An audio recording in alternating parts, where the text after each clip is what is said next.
Video like जरूर कर लीजिए और ऐसे वीडियो लगातार फ्री में पाने के लिए चैनल को तुरंत सब्सक्राइब कर लीजिए और बेल आइकन को जरूर टैप कर लीजिए ताकि आगे भी सारे वीडियो आपको मिलते रहे। यूट्यूब में फॉलो करते हैं तो प्लीज ये वाला फ्री टेलीग्राम चैनल जरूर ज्वाइन कर लीजिएगा। सारे नोटिफिकेशन सारे अपडेट यहीं पे आते हैं, ध्यान रखिए।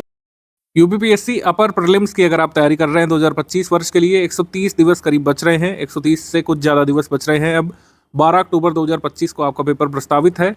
कैलेंडर के हिसाब से 130 दिवस में तैयारी हो सकती है। बिल्कुल प्रीलिम्स की अभी भी आप पूरी तैयारी कर सकते हैं हमारे साथ। हमारा पेड ग्रुप भी शुरू हुआ है 2 जून 2025 से। आप इसमें आकर के पूरी तैयारी कर सकते हैं। पूरी अध्ययन सामग्री आपको प्रीलिम्स की मिल जाएगी। मेंस का भी इसी डेट पर शुरू हुआ है। मेंस की भी तैयारी आप साथ साथ करते हुए चल सकते हैं। ये प्रीलिम्स का स्ट्रैटेजी वीडियो है। जो लोग 2 जून वाले ग्रुप में आ चुके हैं, इस पूरे वीडियो को ध्यान से शुरू से लेकर आखिर तक देखिएगा। अध्ययन सामग्री कैसे मिलेगी, कैसे आपको तैयारी करनी है। स्टडी फॉर सिविल सर्विस के स्टडी मटेरियल से, जो आपको 2 फॉर्म में मिलेगा, पीडीएफ स्टडी मटेरियल फॉर्म में और रिकॉर्डेड वीडियो लेक्चर फॉर्म में। उसको कैसे आप तैयार करेंगे कि आप प्रीलिम्स तक अपना पूरा सिलेबस कंप्लीट कर लें, इसके बारे में बात होगी। आइडियली 90 से 100 दिवस आपको केवल और केवल प्रीलिम्स के लिए देने होते हैं। अभी तक प्री मेंस के जो लोग साथ में तैयारी कर रहे थे, अब से कुछ दिवस बाद आपको डायरेक्टली प्रीलिम्स की तैयारी करनी पड़ेगी। तो एक कॉम्प्रिहेंसिव तैयारी कैसे कर सकते हैं आप? कुछ लोगों ने जो है दिसंबर से ही प्रीलिम्स की शुरुआत कर दी थी 2025 के लिए। 2024 प्रीलिम्स ओवर होने के बाद कुछ लोगों ने रिजल्ट के बाद तैयारी की थी और कुछ लोगों ने अभी भी तैयारी शुरू नहीं की है। कोई बात नहीं, अगर आपने अभी भी तैयारी शुरू नहीं की है, 2 जून से आने वाले पेड ग्रुप को ज्वाइन करके आप पूरा अगर स्टडी फॉर सिविल सर्विस को फॉलो करते हुए तैयारी करेंगे, रिलीजियसली कंटिन्यूसली, अगर 6 से 8 घंटे देते हुए तैयारी आप लोग अभी शुरू कर देंगे, अभी प्रीलिम्स निकाला जा सकता है। जैसा पेपर 2024 में आया था वैसा पेपर आ जाए, फैक्चुअल पेपर आ जाए, डिफिकल्ट लेवल का पेपर आ जाए, आप हमारे स्टडी मटेरियल से तैयारी करके कट ऑफ निकालने भर का अभी भी तैयार कर सकते हैं। पूरा स्ट्रैटेजी वीडियो ध्यान से देखिएगा शुरू से आखिर तक। 2024 में स्टडी फॉर सिविल सर्विसेज के छात्रों का सिलेक्शन अकारण ही नहीं हुआ। हमने सभी तरीके के सिनेरियो के लिए अपने टेस्ट सीरीज के माध्यम से, हमारी अध्ययन सामग्री के माध्यम से स्टूडेंट्स को हमने तैयार किया था कि आप डिफिकल्ट क्वेश्चंस के लिए भी तैयार रहें। डिफिकल्ट क्वेश्चंस कैसे आते हैं, कैसे उसको डील करेंगे, कैसे क्वेश्चन एक्चुअली डिफिकल्ट होते हैं, कहाँ से पढ़ा जाता है, क्या कंटेंट उसका होता है, उसका सारा प्रबंध हमने पहले ही कर रखा था अपने पेड बैचेस में। पेड क्विज में आप देख लें, टेस्ट सीरीज में देख लें, हमारे कंटेंट में वो सारे तथ्य डाले गए थे जो कई बार पूछे गए एग्जाम में और जिसकी लोगों को खबर तक नहीं थी। ठीक है, तो कई सारे सिनेरियो के लिए हम लोग तैयार करते हैं स्टूडेंट्स को। कई बार आप आरोप लगा सकते हैं कि कंटेंट वैसा है, ऐसा है, लंबे वीडियोस हैं, ज़्यादा पेजेस हैं, लेकिन हमेशा ही आप अगर ध्यान से पढ़ेंगे स्टडी फॉर सिविल सर्विसेज के कंटेंट को तो हर बार प्रीलिम्स क्लियर करेंगे अपना। आपका प्रीलिम्स रुकेगा नहीं कभी भी। कट ऑफ से ज़्यादा अंक लाएंगे, जो एग्जाम की डिमांड है उसको पूरा करेंगे और मेंस लिखेंगे। ऐसा ही 2024 में हुआ। आपको आश्चर्य हुआ होगा, लेकिन हमने 2019 के बाद से ही तैयारी ऐसी कराना शुरू कर दिया था कि चाहे आप ईजी पेपर के लिए बैठें, मॉडरेट पेपर आ जाए, डिफिकल्ट पेपर आ जाए, आप उसमें तोड़ करके आएंगे, कट ऑफ जो है आप निकाल करके आएंगे। ऐसा ही होता रहा है। और 2024 का पेपर आपके लिए भले ही थोड़ा सा अजीब रहा हो, हमारी टीम के लिए, हमारे स्टूडेंट्स के लिए नहीं था, क्योंकि ऐसी टेस्ट सीरीज तो हम बहुत पहले से बनाते हुए आ रहे हैं। कंसेप्ट अवधारणाओं पर आधारित जो प्रश्न पूछे गए थे, ठीक है, कई सारे कथन और कारण वाले सवाल आपको देखने को मिले थे। इजीली जो क्वेश्चन डबल स्टेटमेंट में आयोग पहले पूछा करता था या फिर 1 लाइनर फॉर्मेट में, उसको भी कथन कारण वाला ही बनाया गया था। तो ऐसे प्रश्न जो है हम स्टूडेंट्स को कराते रहे हैं। पेड क्विज में, टेस्ट सीरीज में हम कथन कारण के लिए ऐसे तैयार कर देते हैं स्टूडेंट्स को कि उनके लिए बहुत नया नहीं रहता है कथन कारण वाला सवाल, या फिर 4 स्टेटमेंट वाला सवाल, या फिर 5 स्टेटमेंट वाला सवाल। ऐसे सवाल सॉल्व करने के आदी हो जाते हैं हमारे स्टूडेंट्स। इसी वजह से उनको कुछ खासी कठिनाई नहीं होती है एग्जाम में। ऐसा आपके साथ भी होगा। इसके लिए मेहनत करनी पड़ती है, इसके लिए हमारी टीम मेहनत करती है। कथन कारण वाले सवाल बनाना इतना आसान नहीं होता है। कंटेंट से हमारी टीम बनाती है। हमारे टेस्ट सीरीज डिपार्टमेंट में जो है इस चीज़ का डिस्कशन होता है कि किस तरीके से न्यू पैटर्न वाले सवाल बनाए जाएँ, किस तरीके से डायनेमिक पैटर्न चल रहा है, किस तरीके से सरल सी अवधारणा को कठिन करके पूछा जा रहा है। ठीक है, क्या चीज़ पूछी जा सकती है, किस लिस्टिंग से सवाल बन सकता है, कैसा सवाल बनाना है, मैचिंग से कितने क्वेश्चन डालना है, मल्टीपल स्टेटमेंट वाले सवाल कितने डालना है, इन सब का बाकायदा डिस्कशन होता है। जबकि अन्य संस्थान क्या कर रहे हैं, वही पुराने PYQ को ऊपर नीचे करके, दाएं बाएं करके ऑप्शन तोड़ मरोड़ करके दे रहे हैं। ठीक है, उससे काम नहीं बनेगा, क्योंकि आयोग इस तरीके से काम नहीं कर रहा है। आपने खुद ही देखा है डबल स्टेटमेंट वाले कितने सारे सवाल थे, कथन कारण वाले कितने सवाल थे, मैचिंग वाले कितने सवाल थे, मेल करने वाले, ठीक है, 1 2 3 4 कोड से मिलाने वाले। तो इसके लिए पढ़ना भी पड़ेगा। स्टूडेंट्स का काम थोड़ा सा बढ़ गया है, लेकिन अगर आप हमारे संस्थान के साथ आए हैं, बस आपको मेहनत करते जाना है। सारा गाइडेंस यानी कि सिर्फ बोल वचन नहीं, स्टडी मटेरियल, ठीक है, पेड क्विज, टेस्ट सीरीज और जो हमारा डिस्कशन ग्रुप का गाइडेंस है, उस सबका लाभ लेते हुए आप अपना कट ऑफ निकाल सकते हैं। अभी आगे जैसे जैसे स्ट्रैटेजी में बढ़ते जाएंगे सब कुछ बताया जाएगा किस तरीके से शुरुआत करनी है। हमारे बैच में एक नियम होता है कि जैसे प्रीलिम्स वाले में आप आए हैं तो थोड़ा सा बेसिक आपको पढ़ना पड़ता है। बेसिक बुक्स वगैरह एक बार आपने कंप्लीट कर ली, सिर्फ एक रीडिंग यहाँ पर रिक्वायर्ड है। ऐसा नहीं कि बेसिक बुक से रटना है या फिर बेसिक बुक का हम कुछ अलग से कराएंगे। बेसिक बुक की एक बार रीडिंग अगर आप करे हुए हैं तो आपको अध्ययन सामग्री सोखने में, इम्बाइब करने में काफ़ी आसानी होती है। रिमेंबर करने में आसानी होती है, इसको आत्मसात करने में आसानी होती है। तो बेसिक बुक की एक बार रीडिंग अगर आप करें हैं, तो जो कल से मटेरियल मिलने जा रहा है आपको 3 जून से, इसको अगर आप करते जाएंगे, जो भी मतलब पीपीटी की पीडीएफ नोट्स जो हम दे रहे हैं, पीडीएफ नोट्स जो पीपीटी को कन्वर्ट करके हम दे रहे हैं, जो क्लासेस दे रहे हैं वीडियो क्लासेस, उससे अगर आप करते जाएंगे क्लासेस और पीपीटी नोट्स से, तो पूरा प्रीलिम्स जो है इसी से हो जाएगा, अलग से कुछ भी पढ़ने की जरूरत नहीं पड़ेगी।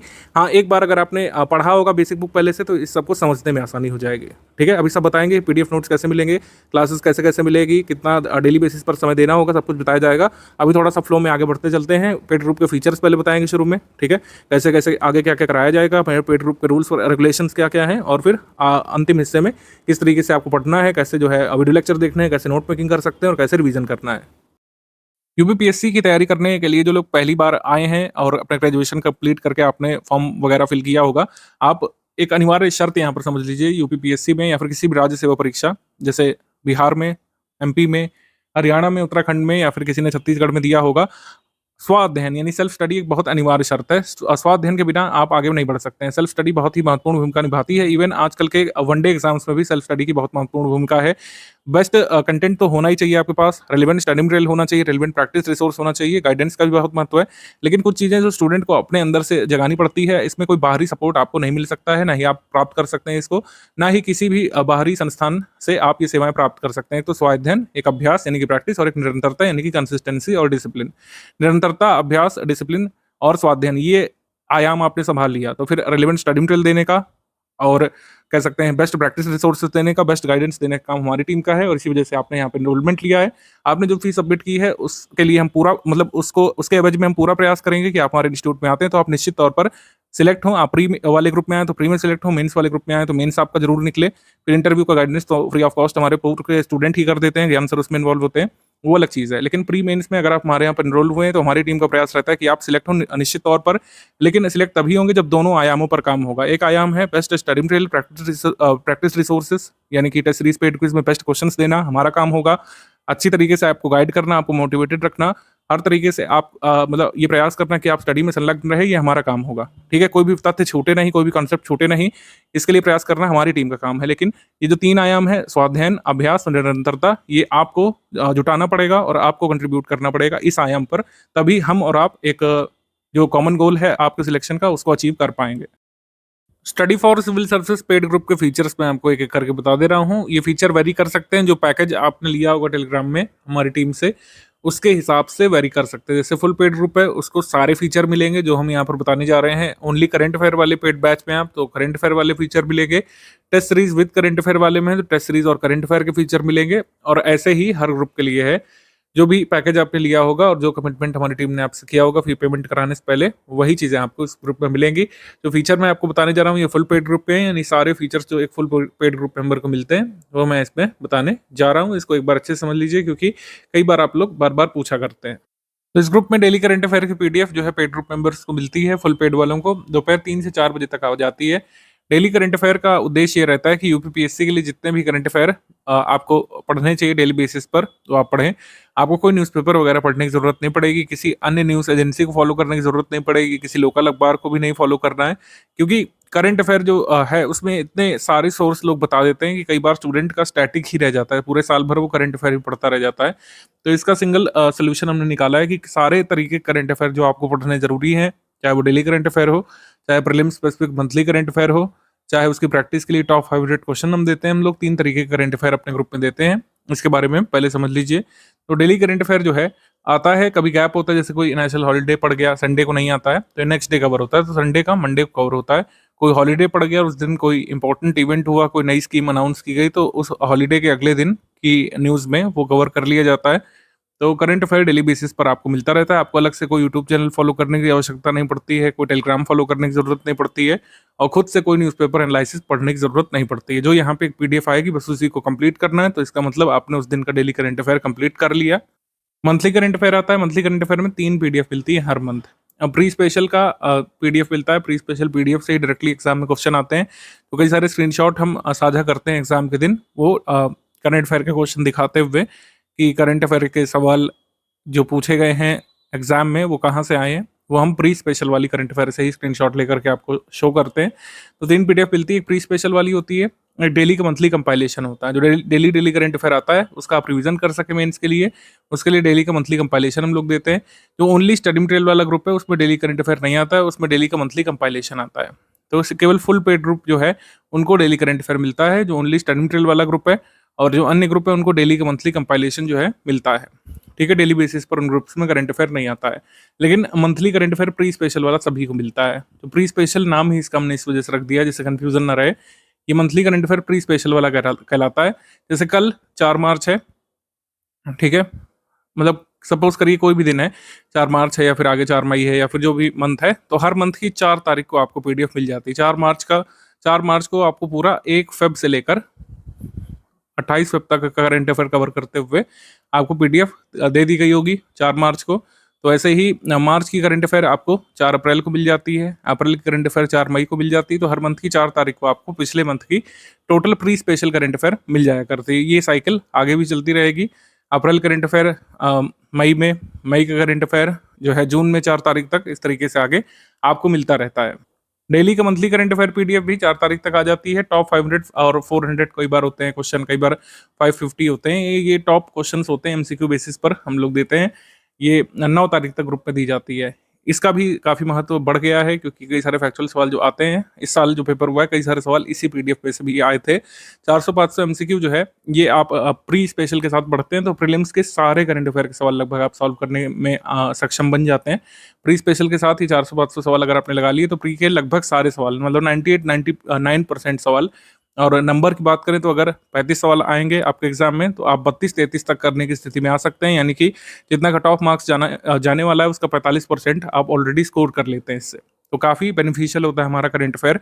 प्री स्पेशल वाला आपको पढ़ना होता है अपने प्रीलिम्स एग्जाम के लिए। बाकी प्री करंट अफेयर में और मेंस का जो ये डेली आता है करंट अफेयर, इसमें क्या महीने अंतर होता है, इसके लिए मैंने पूर्व के ग्रुप में एक वीडियो बनाया था, उस वीडियो को मैं इस हिस्से से इसमें जोड़ दे रहा हूँ जिससे आप डेली करंट अफेयर में और मंथली करंट अफेयर में जो अंतर है स्पष्ट तौर पर समझ जाएं। दोनों तरीके करंट अफेयर एक पीडीएफ की उपयोगिता क्या है इसको समझ जाएं, फिर हम लोग आगे बढ़ते हैं।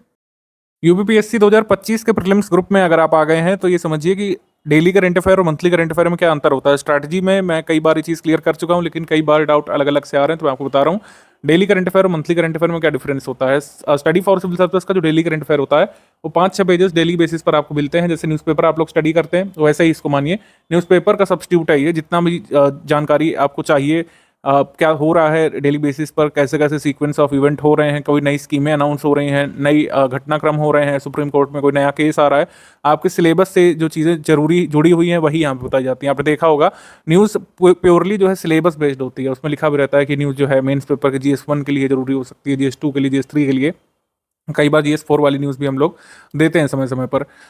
अब मेंस के लिए इसका रेलेवेंस ज़्यादा रहता है क्योंकि मेंस के जीएस सिलेबस के हिसाब से आपको दिया जाता है। प्रीलिम्स का और मेंस का जो सिलेबस है आपने देख ही लिया होगा, स्ट्रैटेजी में काफ़ी अलग तरीके का होता है और क्वेश्चन पूछे जाने का तरीका, पूरा पेपर ही अलग तरीके का है। प्रीलिम्स क्या है, जीएस पेपर 1 ऑब्जेक्टिव पेपर है, जबकि मेंस सब्जेक्टिव पेपर, इसी वजह से इन्फॉर्मेशन यहाँ पे ज़्यादा चाहिए। आपने देखा होगा किसी भी इन्फॉर्मेशन का 360 डिग्री एनालिसिस उसमें दिया रहता है। कोई न्यूज़ हुई, कोई कोर्ट केस आया, उसका क्या सिग्निफिकेंस है, हिस्टोरिकल बैकग्राउंड क्या है और आगे की राह क्या हो सकती है, ये भी उसमें बताया जाता है। तो इसलिए डेली करंट अफेयर आपको पढ़ने के लिए कहा जाता है कि आप केवल रटे नहीं, रट के तो आप प्रीलिम्स वाला कर लेंगे, मंथली करंट अफेयर रट करके प्रीलिम्स में मैक्सिमम क्वेश्चन आप निकाल लेंगे, लेकिन मेंस भी तो देना है ना। क्या मेंस नहीं देना है? प्रीलिम्स हमारी मंजिल नहीं है, मैं बार बार कहता रहता हूँ। सिर्फ प्रीलिम्स क्लियर करने के लिए आप नहीं स्टडी करते हैं। लॉन्ग टर्म स्टडी जो लोग करते हैं, जो सीरियस स्टडी करते हैं, वो मेंस क्लियर करके सिलेक्शन लेने वाली स्टडी करना चाहते हैं। तो मेंस के लिए रेलिवेंस जो आपका डेली करंट अफेयर उसका ज़्यादा है, प्रीलिम्स के लिए लो सिग्निफिकेंस हम लोग कह सकते हैं। ऐसा नहीं है कि प्रीलिम्स के लिए बिल्कुल काम का नहीं है आपका डेली करंट अफेयर, ये नहीं कहा जा रहा है, लेकिन मेंस को टारगेट करके इसको दिया जाता है। तो ये मेंस में आपकी हेल्प करता है। अगर आप डेली बेसिस पर नहीं पढ़ पा रहे हैं तो आप डेली का जो मंथली कंपाइल करके दिया जाता है उसको एक बार स्टडी कर लीजिए। और सारी इन्फॉर्मेशन डेली करंट अफेयर वाली लर्न करने की नीड नहीं होती है। कई सारी चीज़ें अंडरस्टैंडिंग बेस्ड है, आपको उसको पढ़ करके समझ लेना है, आगे के लिए कनेक्ट करना है सिलेबस से बस। और कैसे कनेक्ट करना है सब स्ट्रैटेजी में मैं बता चुके हैं आपको। फिर एससीएस का जो मंथली करंट अफेयर है ये प्रीलिम्स स्पेसिफिक होता है, इससे मेंस में आपको कोई लाभ नहीं मिलने वाला है। मैं आपको बता चुका हूँ प्रीलिम्स का करंट अफेयर इंटायरली डिफरेंट होता है मेंस के करंट अफेयर से। इन्फॉर्मेशन टू द पॉइंट रखी जाती है। आपने देखा होगा जो वन लाइनर जो हम लोग देते हैं या सेक्शन वाइज देते हैं, उसमें जितना इन्फॉर्मेशन जरूरी है जिससे क्वेश्चन बन सकता है प्रीलिम्स वाला, बस उसी को दिया जाता है। प्रीलिम्स के लिए इसका सिग्निफिकेंस बहुत ज़्यादा है। जब प्रीलिम्स नज़दीक होता है तो हम डेली करंट अफेयर पढ़ना बंद करा देते हैं अपने स्टूडेंट्स को, वो मंथली वाला ही तैयार करते हैं और यूपी वाला जो मंथ में एक बार दिया जाता है उसको तैयार करते हैं। इन्फॉर्मेशन डेंस ये भी होता है जहाँ जहाँ पर जरूरी है, जैसे कोई स्कीम आई है तो स्कीम कहाँ से लॉन्च की गई, किस व्यक्ति ने लॉन्च की, किसको टारगेट करेगी, बेनिफिशियरीज कौन होंगे, इसके बेनिफिशियरीज को क्या बेनिफिट मिलने वाले हैं, सब कुछ हम इसमें कवर कराते हैं और लेस नंबर ऑफ पेजेस में इसको रखने की कोशिश करते हैं, क्योंकि एग्जाम के समय इसको आपको बार बार मल्टीपल टाइम्स रिवाइज करना पड़ता है, जबकि डेली करंट अफेयर को मल्टीपल टाइम्स रिवाइज करने की जरूरत नहीं है। आप कोशिश करिए कि डेली बेसिस पर कवर करें और इसका लॉन्ग टर्म बेनिफिट आपको मिलता है। ठीक है, तो ये डिफरेंस होता है स्टडी फॉर सिविल सर्विस के डेली करंट अफेयर में और मंथली करंट अफेयर में। दोनों ही आपको अभी से कवर करना चाहिए 2025 वालों को खासकर। यूपीपीएससी अपर प्रीलिम्स का एग्जाम 12 अक्टूबर 2025 को है, तो उसके लिए कितनी समसामयिकी यानी कि अंतर्राष्ट्रीय महत्व का जितना समसामयिक घटनाक्रम तैयार करना होता है आपको, जिसे करंट अफेयर सिंपल भाषा में कहा जाता है, वो कितना तैयार करना है, किस ड्यूरेशन से लेकर किस ड्यूरेशन तक का आपको प्रिपेयर करना है।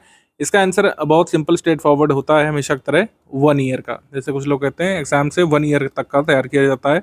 कुछ घटनाक्रम आपसे 2 साल 2.25 साल पहले का भी पूछ लेते हैं, लेकिन वह क्वेश्चन 1 या 2 ही होते हैं, इससे ज़्यादा नहीं होते हैं। तो 1 ईयर का आइडियली आपको तैयार करते हैं और इसी से आपको 98-99% प्रश्न अपने मिल जाया करते हैं।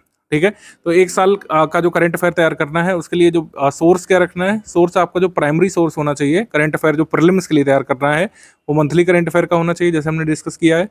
मंथली करंट अफेयर ही तैयार करेंगे आप। टॉप 500 वाला कुछ लोग पूछते हैं कि यार सर टॉप 500 से पूरा तैयार हो सकता है अगर हम मंथली करंट अफेयर स्किप कर दें, तो उत्तर है नो, ऐसा नहीं करना है आपको।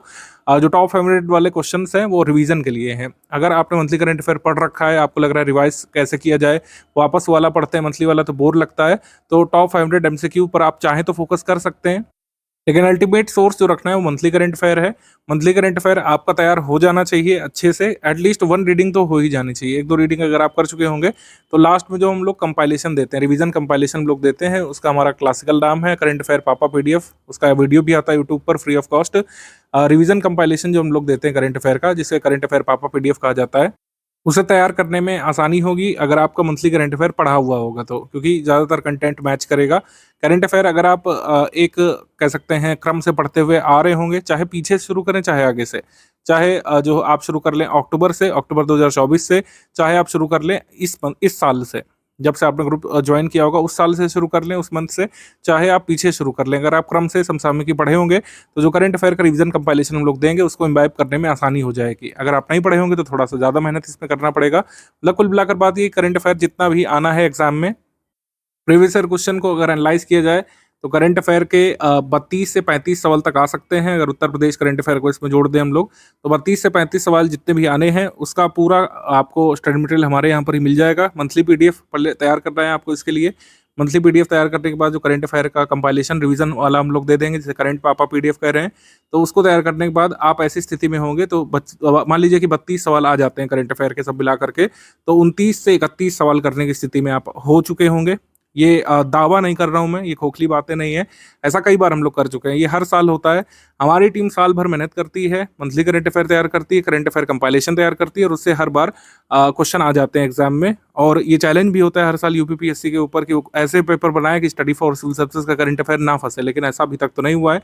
तो करंट अफेयर के कंपाइलेशन पर आप पूरी तरीके से रिलाई कर सकते हैं। मंथली पीडीएफ की 1 रीडिंग एक बार रिकमेंडेड है जरूर। करंट अफेयर को आखिरी के लिए नहीं रखिए, कभी भी ऐसा नहीं करना होता है, क्योंकि जो टेस्ट सीरीज वगैरह होगी उसमें भी करंट अफेयर के सवाल होंगे। करंट अफेयर के मंथली जो कह सकते हैं हमारे पीडीएफ है, उसका एक बार अगर आपने रीडिंग किया होगा तो जो कंपाइलेशन हम लोग देंगे, करंट अफेयर का पापा देंगे हम लोग, पापा रिवीजन पीडीएफ, उसको तैयार करने में आसानी हो जाएगी आपको और मैक्सिमम सवाल करने की स्थिति में होंगे। क्योंकि लास्ट में काफ़ी हौच पौच होता है, आप जीएस तैयार करेंगे कि करंट अफेयर रिवाइज करेंगे कि बारीकियां सुधारेंगे, किसी साइड की तरफ ध्यान देंगे, तो कोशिश करिए कि एक बार मंथली पीडीएफ पढ़ी हो, तो जो लास्ट में कंपाइलेशन हम लोग देंगे उसको रटना, तैयार करना या फिर कह सकते हैं इम्बाइब करना आसान हो जाएगा। करंट अफेयर डेली वाला मंथली वाला किस तरीके से अलग है एक दूसरे से, और सभी तरीके करंट अफेयर की उपयोगिता क्या है, सब हमने आपको समझा दिया है। अब डाउट क्लियरेंस के बारे में बात कर लेते हैं। डाउट क्लियरेंस का support full paid group members को ही मिलता है, क्योंकि जो फुल पेड ग्रुप के मेंबर्स होते हैं वो 3 ग्रुप में ऐड किए जाते हैं।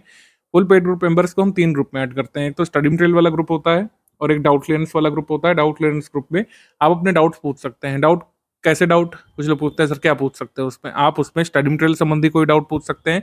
यूपीपीएससी अपर प्रीलिम्स सिलेबस के दायरे में जो भी चीज़ आती है उससे संबंधित आप डाउट पूछ सकते हैं। मेंस के डाउट यहाँ पर नहीं बताए जा सकते हैं। प्री संबंधित कोई भी डाउट आप यहाँ पर पूछेंगे उसको ज़रा भी मना नहीं किया जाएगा, और जब तक आप समझ नहीं जाते जिस हद तक, उस हद तक समझाने का प्रयास हमारी एडमिन टीम करती है। आप कोई कंसेप्ट नहीं सोच पा रहे हैं, कोई फैक्चुअल जानकारी आपके नहीं समझ में आ पा रही है, किसी पीवाईक्यू में फंस रहे हैं, किसी कंसेप्चुअल पार्ट में फंस रहे हैं, किसी फैक्चुअल पार्ट में आपको डाउट है चौरी चौरा कांड की एग्जैक्ट डेट क्या है, आपको डाउट है कि रॉलेट एक्ट कब आया था, रॉलेट सत्याग्रह कब हुआ था, उसका सिग्निफिकेंस क्या है, जो व्यक्तिगत सत्याग्रह हुआ था वो क्यों हुआ था, उसका सिग्निफिकेंस क्या है, आपको ज्योग्राफी में कोई कंसेप्ट नहीं समझ में आ रहा है, कोई जलवायु नहीं समझ में आ रही है, मानसून की अवधारणा नहीं समझ में आ रही है, जो भी सिलेबस में आता है वो आप पूछ सकते हैं। इसमें प्रीलिम सिलेबस संबंधित कोई भी डाउट यहाँ पर रख सकते हैं, उसको बताया जाता है और विद इन 6 आवर्स बताया जाता है। ये टाइम लिमिट हमारी टीम ने डिसाइड की है, विद इन 6 आवर्स, यानी 6 आवर्स की मैक्सिमम लिमिट है आपको डाउट बताए जाने की। 6 घंटे तक आप वेट करेंगे, आपको डाउट का रिप्लाई दिया जाएगा, लेकिन इसका मतलब ये नहीं कि सारे डाउट 6 घंटे बाद बताए जाएंगे। ये मैक्सिमम टाइम लिमिट है। किसी भी हाल में 6 घंटे के भीतर तो डाउट सॉल्व किया ही जाएगा, लेकिन अगर आप दिन के समय में वर्किंग आवर्स में पूछेंगे तो जरा भी वेट नहीं करना पड़ता है। 2-2 4-4 मिनट की फ्रीक्वेंसी पर कई बार तुरंत ही आपको अपने डाउट का रिप्लाई मिल जाता है। तो जिन लोगों ने फुल पेड ग्रुप ज्वाइन किया उनको 3 ग्रुप से जोड़ा जाता है। तो डाउट क्लियरेंस वाला ग्रुप हो गया, एक स्टडी मटेरियल वाला ग्रुप हो गया जिसमें daily current affair, monthly current affair, आगे जो प्रीलिम स्पेसिफिक स्टडी मटेरियल आएगा वो मिलता रहता है, स्पेशल पीडीएफ मिलती हैं, स्कीम्स की पीडीएफ और भी कई सारे स्टडी मटेरियल की पीडीएफ उस स्टडी मटेरियल वाला ग्रुप में मिलती है।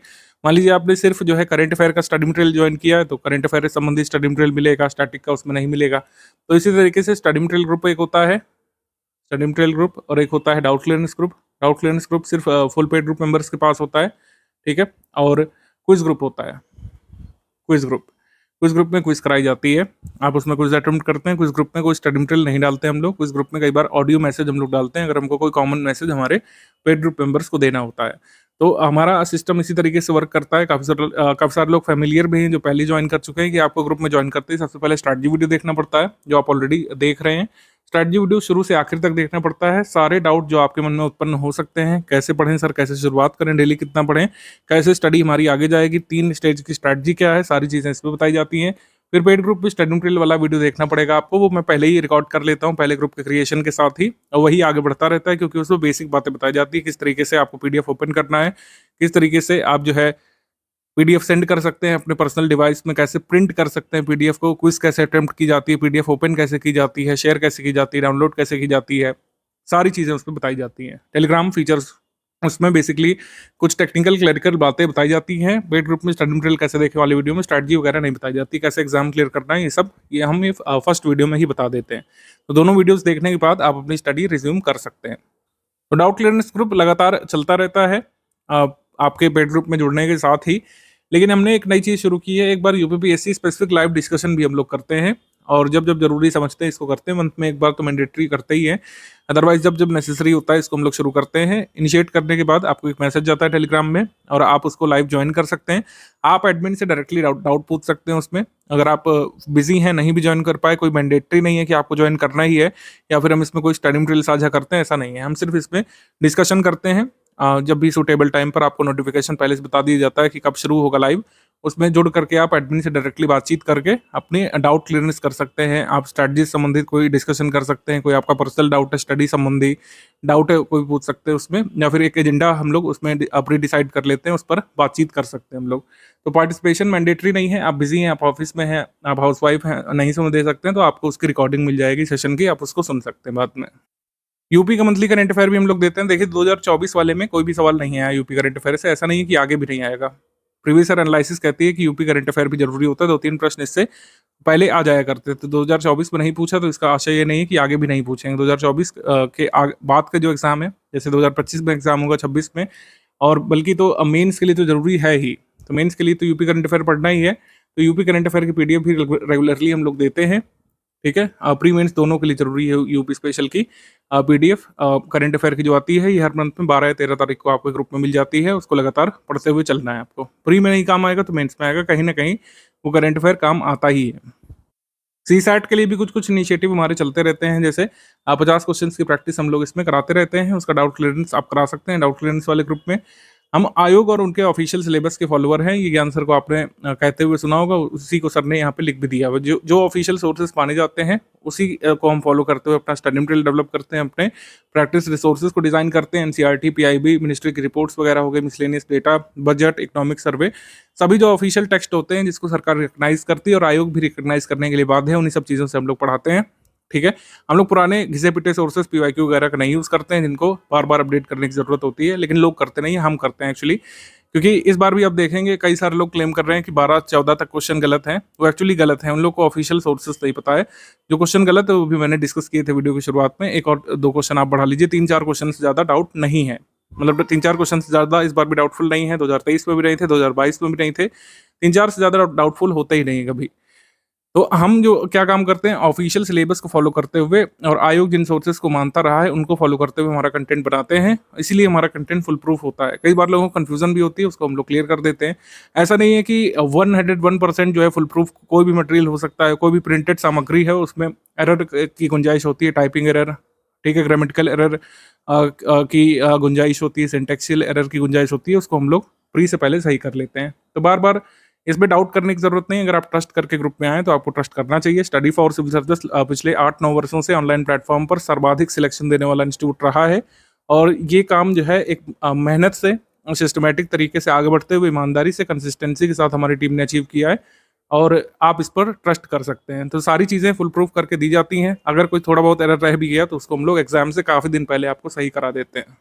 हम आपसे एक रिक्वेस्ट जरूर करेंगे कि हमारा ऑनलाइन प्लेटफॉर्म है, थर्ड पार्टी ऐप पर चलता है टेलीग्राम पर, तो टेलीग्राम के बेसिक फीचर्स क्या है उसको समझ लीजिए। कई बार आपकी फाइल डाउनलोड नहीं होती है या उसमें डाउनलोडिंग शुरू नहीं होती है या फिर डाउनलोड होने के बाद खुलती नहीं है, तो इसका सिंपल सोल्यूशन है, कैश मेमोरी वाले सेक्शन पे जाइए आप, डेटा एंड स्टोरेज सेटिंग में, तो कैश मेमोरी आप क्लियर कर लेंगे तो फिर से पीडीएफ डाउनलोड होने लगेगी, ओपन होने लगेगी। टेलीग्राम को अनइंस्टॉल करके फिर से लॉगिन कर लीजिए अगर टेलीग्राम आपका अच्छे से नहीं चल रहा है आपके डिवाइस में। टेलीग्राम जो है डेस्कटॉप पर भी चल जाता है, विंडोज में भी चल जाता है, मतलब मैक में भी चल जाता है और आईओएस में भी कई कई चल जाता है आसानी से। आईओएस में अगर टेलीग्राम ऑपरेट अगर आप करेंगे तो मैं रिकमेंड करूंगा कि उसका वेब वर्जन यूज़ करिए, ठीक है। टेलीग्राम का नेटिव ऐप यूज़ करने की जगह उसका वेब वर्जन यूज़ करेंगे तो ज़्यादा फायदे में रहेंगे, उसमें ज़्यादा फीचर्स हैं और क्रैश भी कम होता है।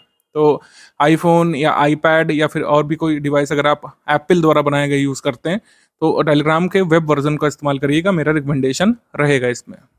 ग्रुप में ज्वाइन करते ही आपको जो सबसे पहला मैसेज देखना चाहिए वो पिंड कमेंट में देखना चाहिए। पिंड कमेंट में जो है सारी चीज़ें दी रहती हैं। सबसे पहले स्टार्ट जी वीडियो का लिंक, फिर पेड ग्रुप में स्टडी मटेरियल कैसे देखें का लिंक दिया रहता है, फिर स्टेप बाय स्टेप मैसेज का लिंक दिया रहता है। कई सारे जरूरी लिंक उसमें गिवन रहते हैं, उसको रिपोर्ट स्पैम नहीं करना है आपको, और वहाँ पर जो क्रॉस लिख करके आता है उसको क्रॉस पर क्लिक मत करिएगा वरना पिंड मैसेज आपका रिमूव हो जाएगा वहाँ से, फिर आपको दिक्कत होती है। ये जो पॉइंट नंबर 11 है इसको अच्छे से समझ लीजिए। R&D यानी रिसर्च एंड डेवलपमेंट आपको नहीं करना है, आपको यहाँ पे पढ़ना है, स्ट्रैटेजी फॉलो करना है, हमारे स्टडी मटेरियल को फॉलो करना है। कितनी बार लगातार हम लोग प्रूफ दे चुके हैं, पिछली बार मैंने बताया था, जिन लोगों ने माना उनका सिलेक्शन भी हुआ है।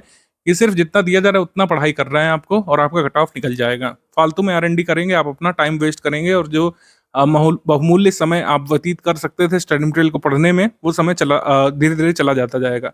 तो जो भी क्वेश्चन हम कराएंगे, जो भी टेस्ट सीरीज में सवाल हम पूछेंगे, हमारे स्टडी मटेरियल में जो भी डायग्राम वगैरह आगे बना होगा वो बिल्कुल अच्छे से स्टडी करके ही बनाया गया है, ये बात मन में बैठा लीजिए। मैंने कहा सिंटेक्शियल एरर हो सकती है, ग्रामेटिकल एरर हो सकती है, ठीक है, फैक्चुअल एरर होने की गुंजाइश बहुत ही कम होती है, स्पेलिंग एरर हो सकती है, उसको हम लोग सही करा देते हैं। R&D आपको नहीं करना है और गूगल भी आपको नहीं करना है। हर चीज़ गूगल से चेक करने वाले लोग जो होते हैं, जो फर्स्ट टाइमर्स होते हैं, उनके साथ बड़ी समस्या रहती है, वो हर चीज़ गूगल करना चाहते हैं जबकि गूगल पर सही रिजल्ट नहीं आता है। गूगल SEO पर काम करता है, सर्च इंजन ऑप्टिमाइजेशन पर। कोई भी पुरानी साइट जिसका SEO ऑप्टिमाइज्ड है वो रिजल्ट पहले शो होता है, तो इसका मतलब ये नहीं है कि वो सही डेटा है। भारत में आयरन ओर के रिजर्व में टॉप पर कौन है, इस समय सर्च करिए, आपको हर जगह अलग अलग डेटा मिलेगा।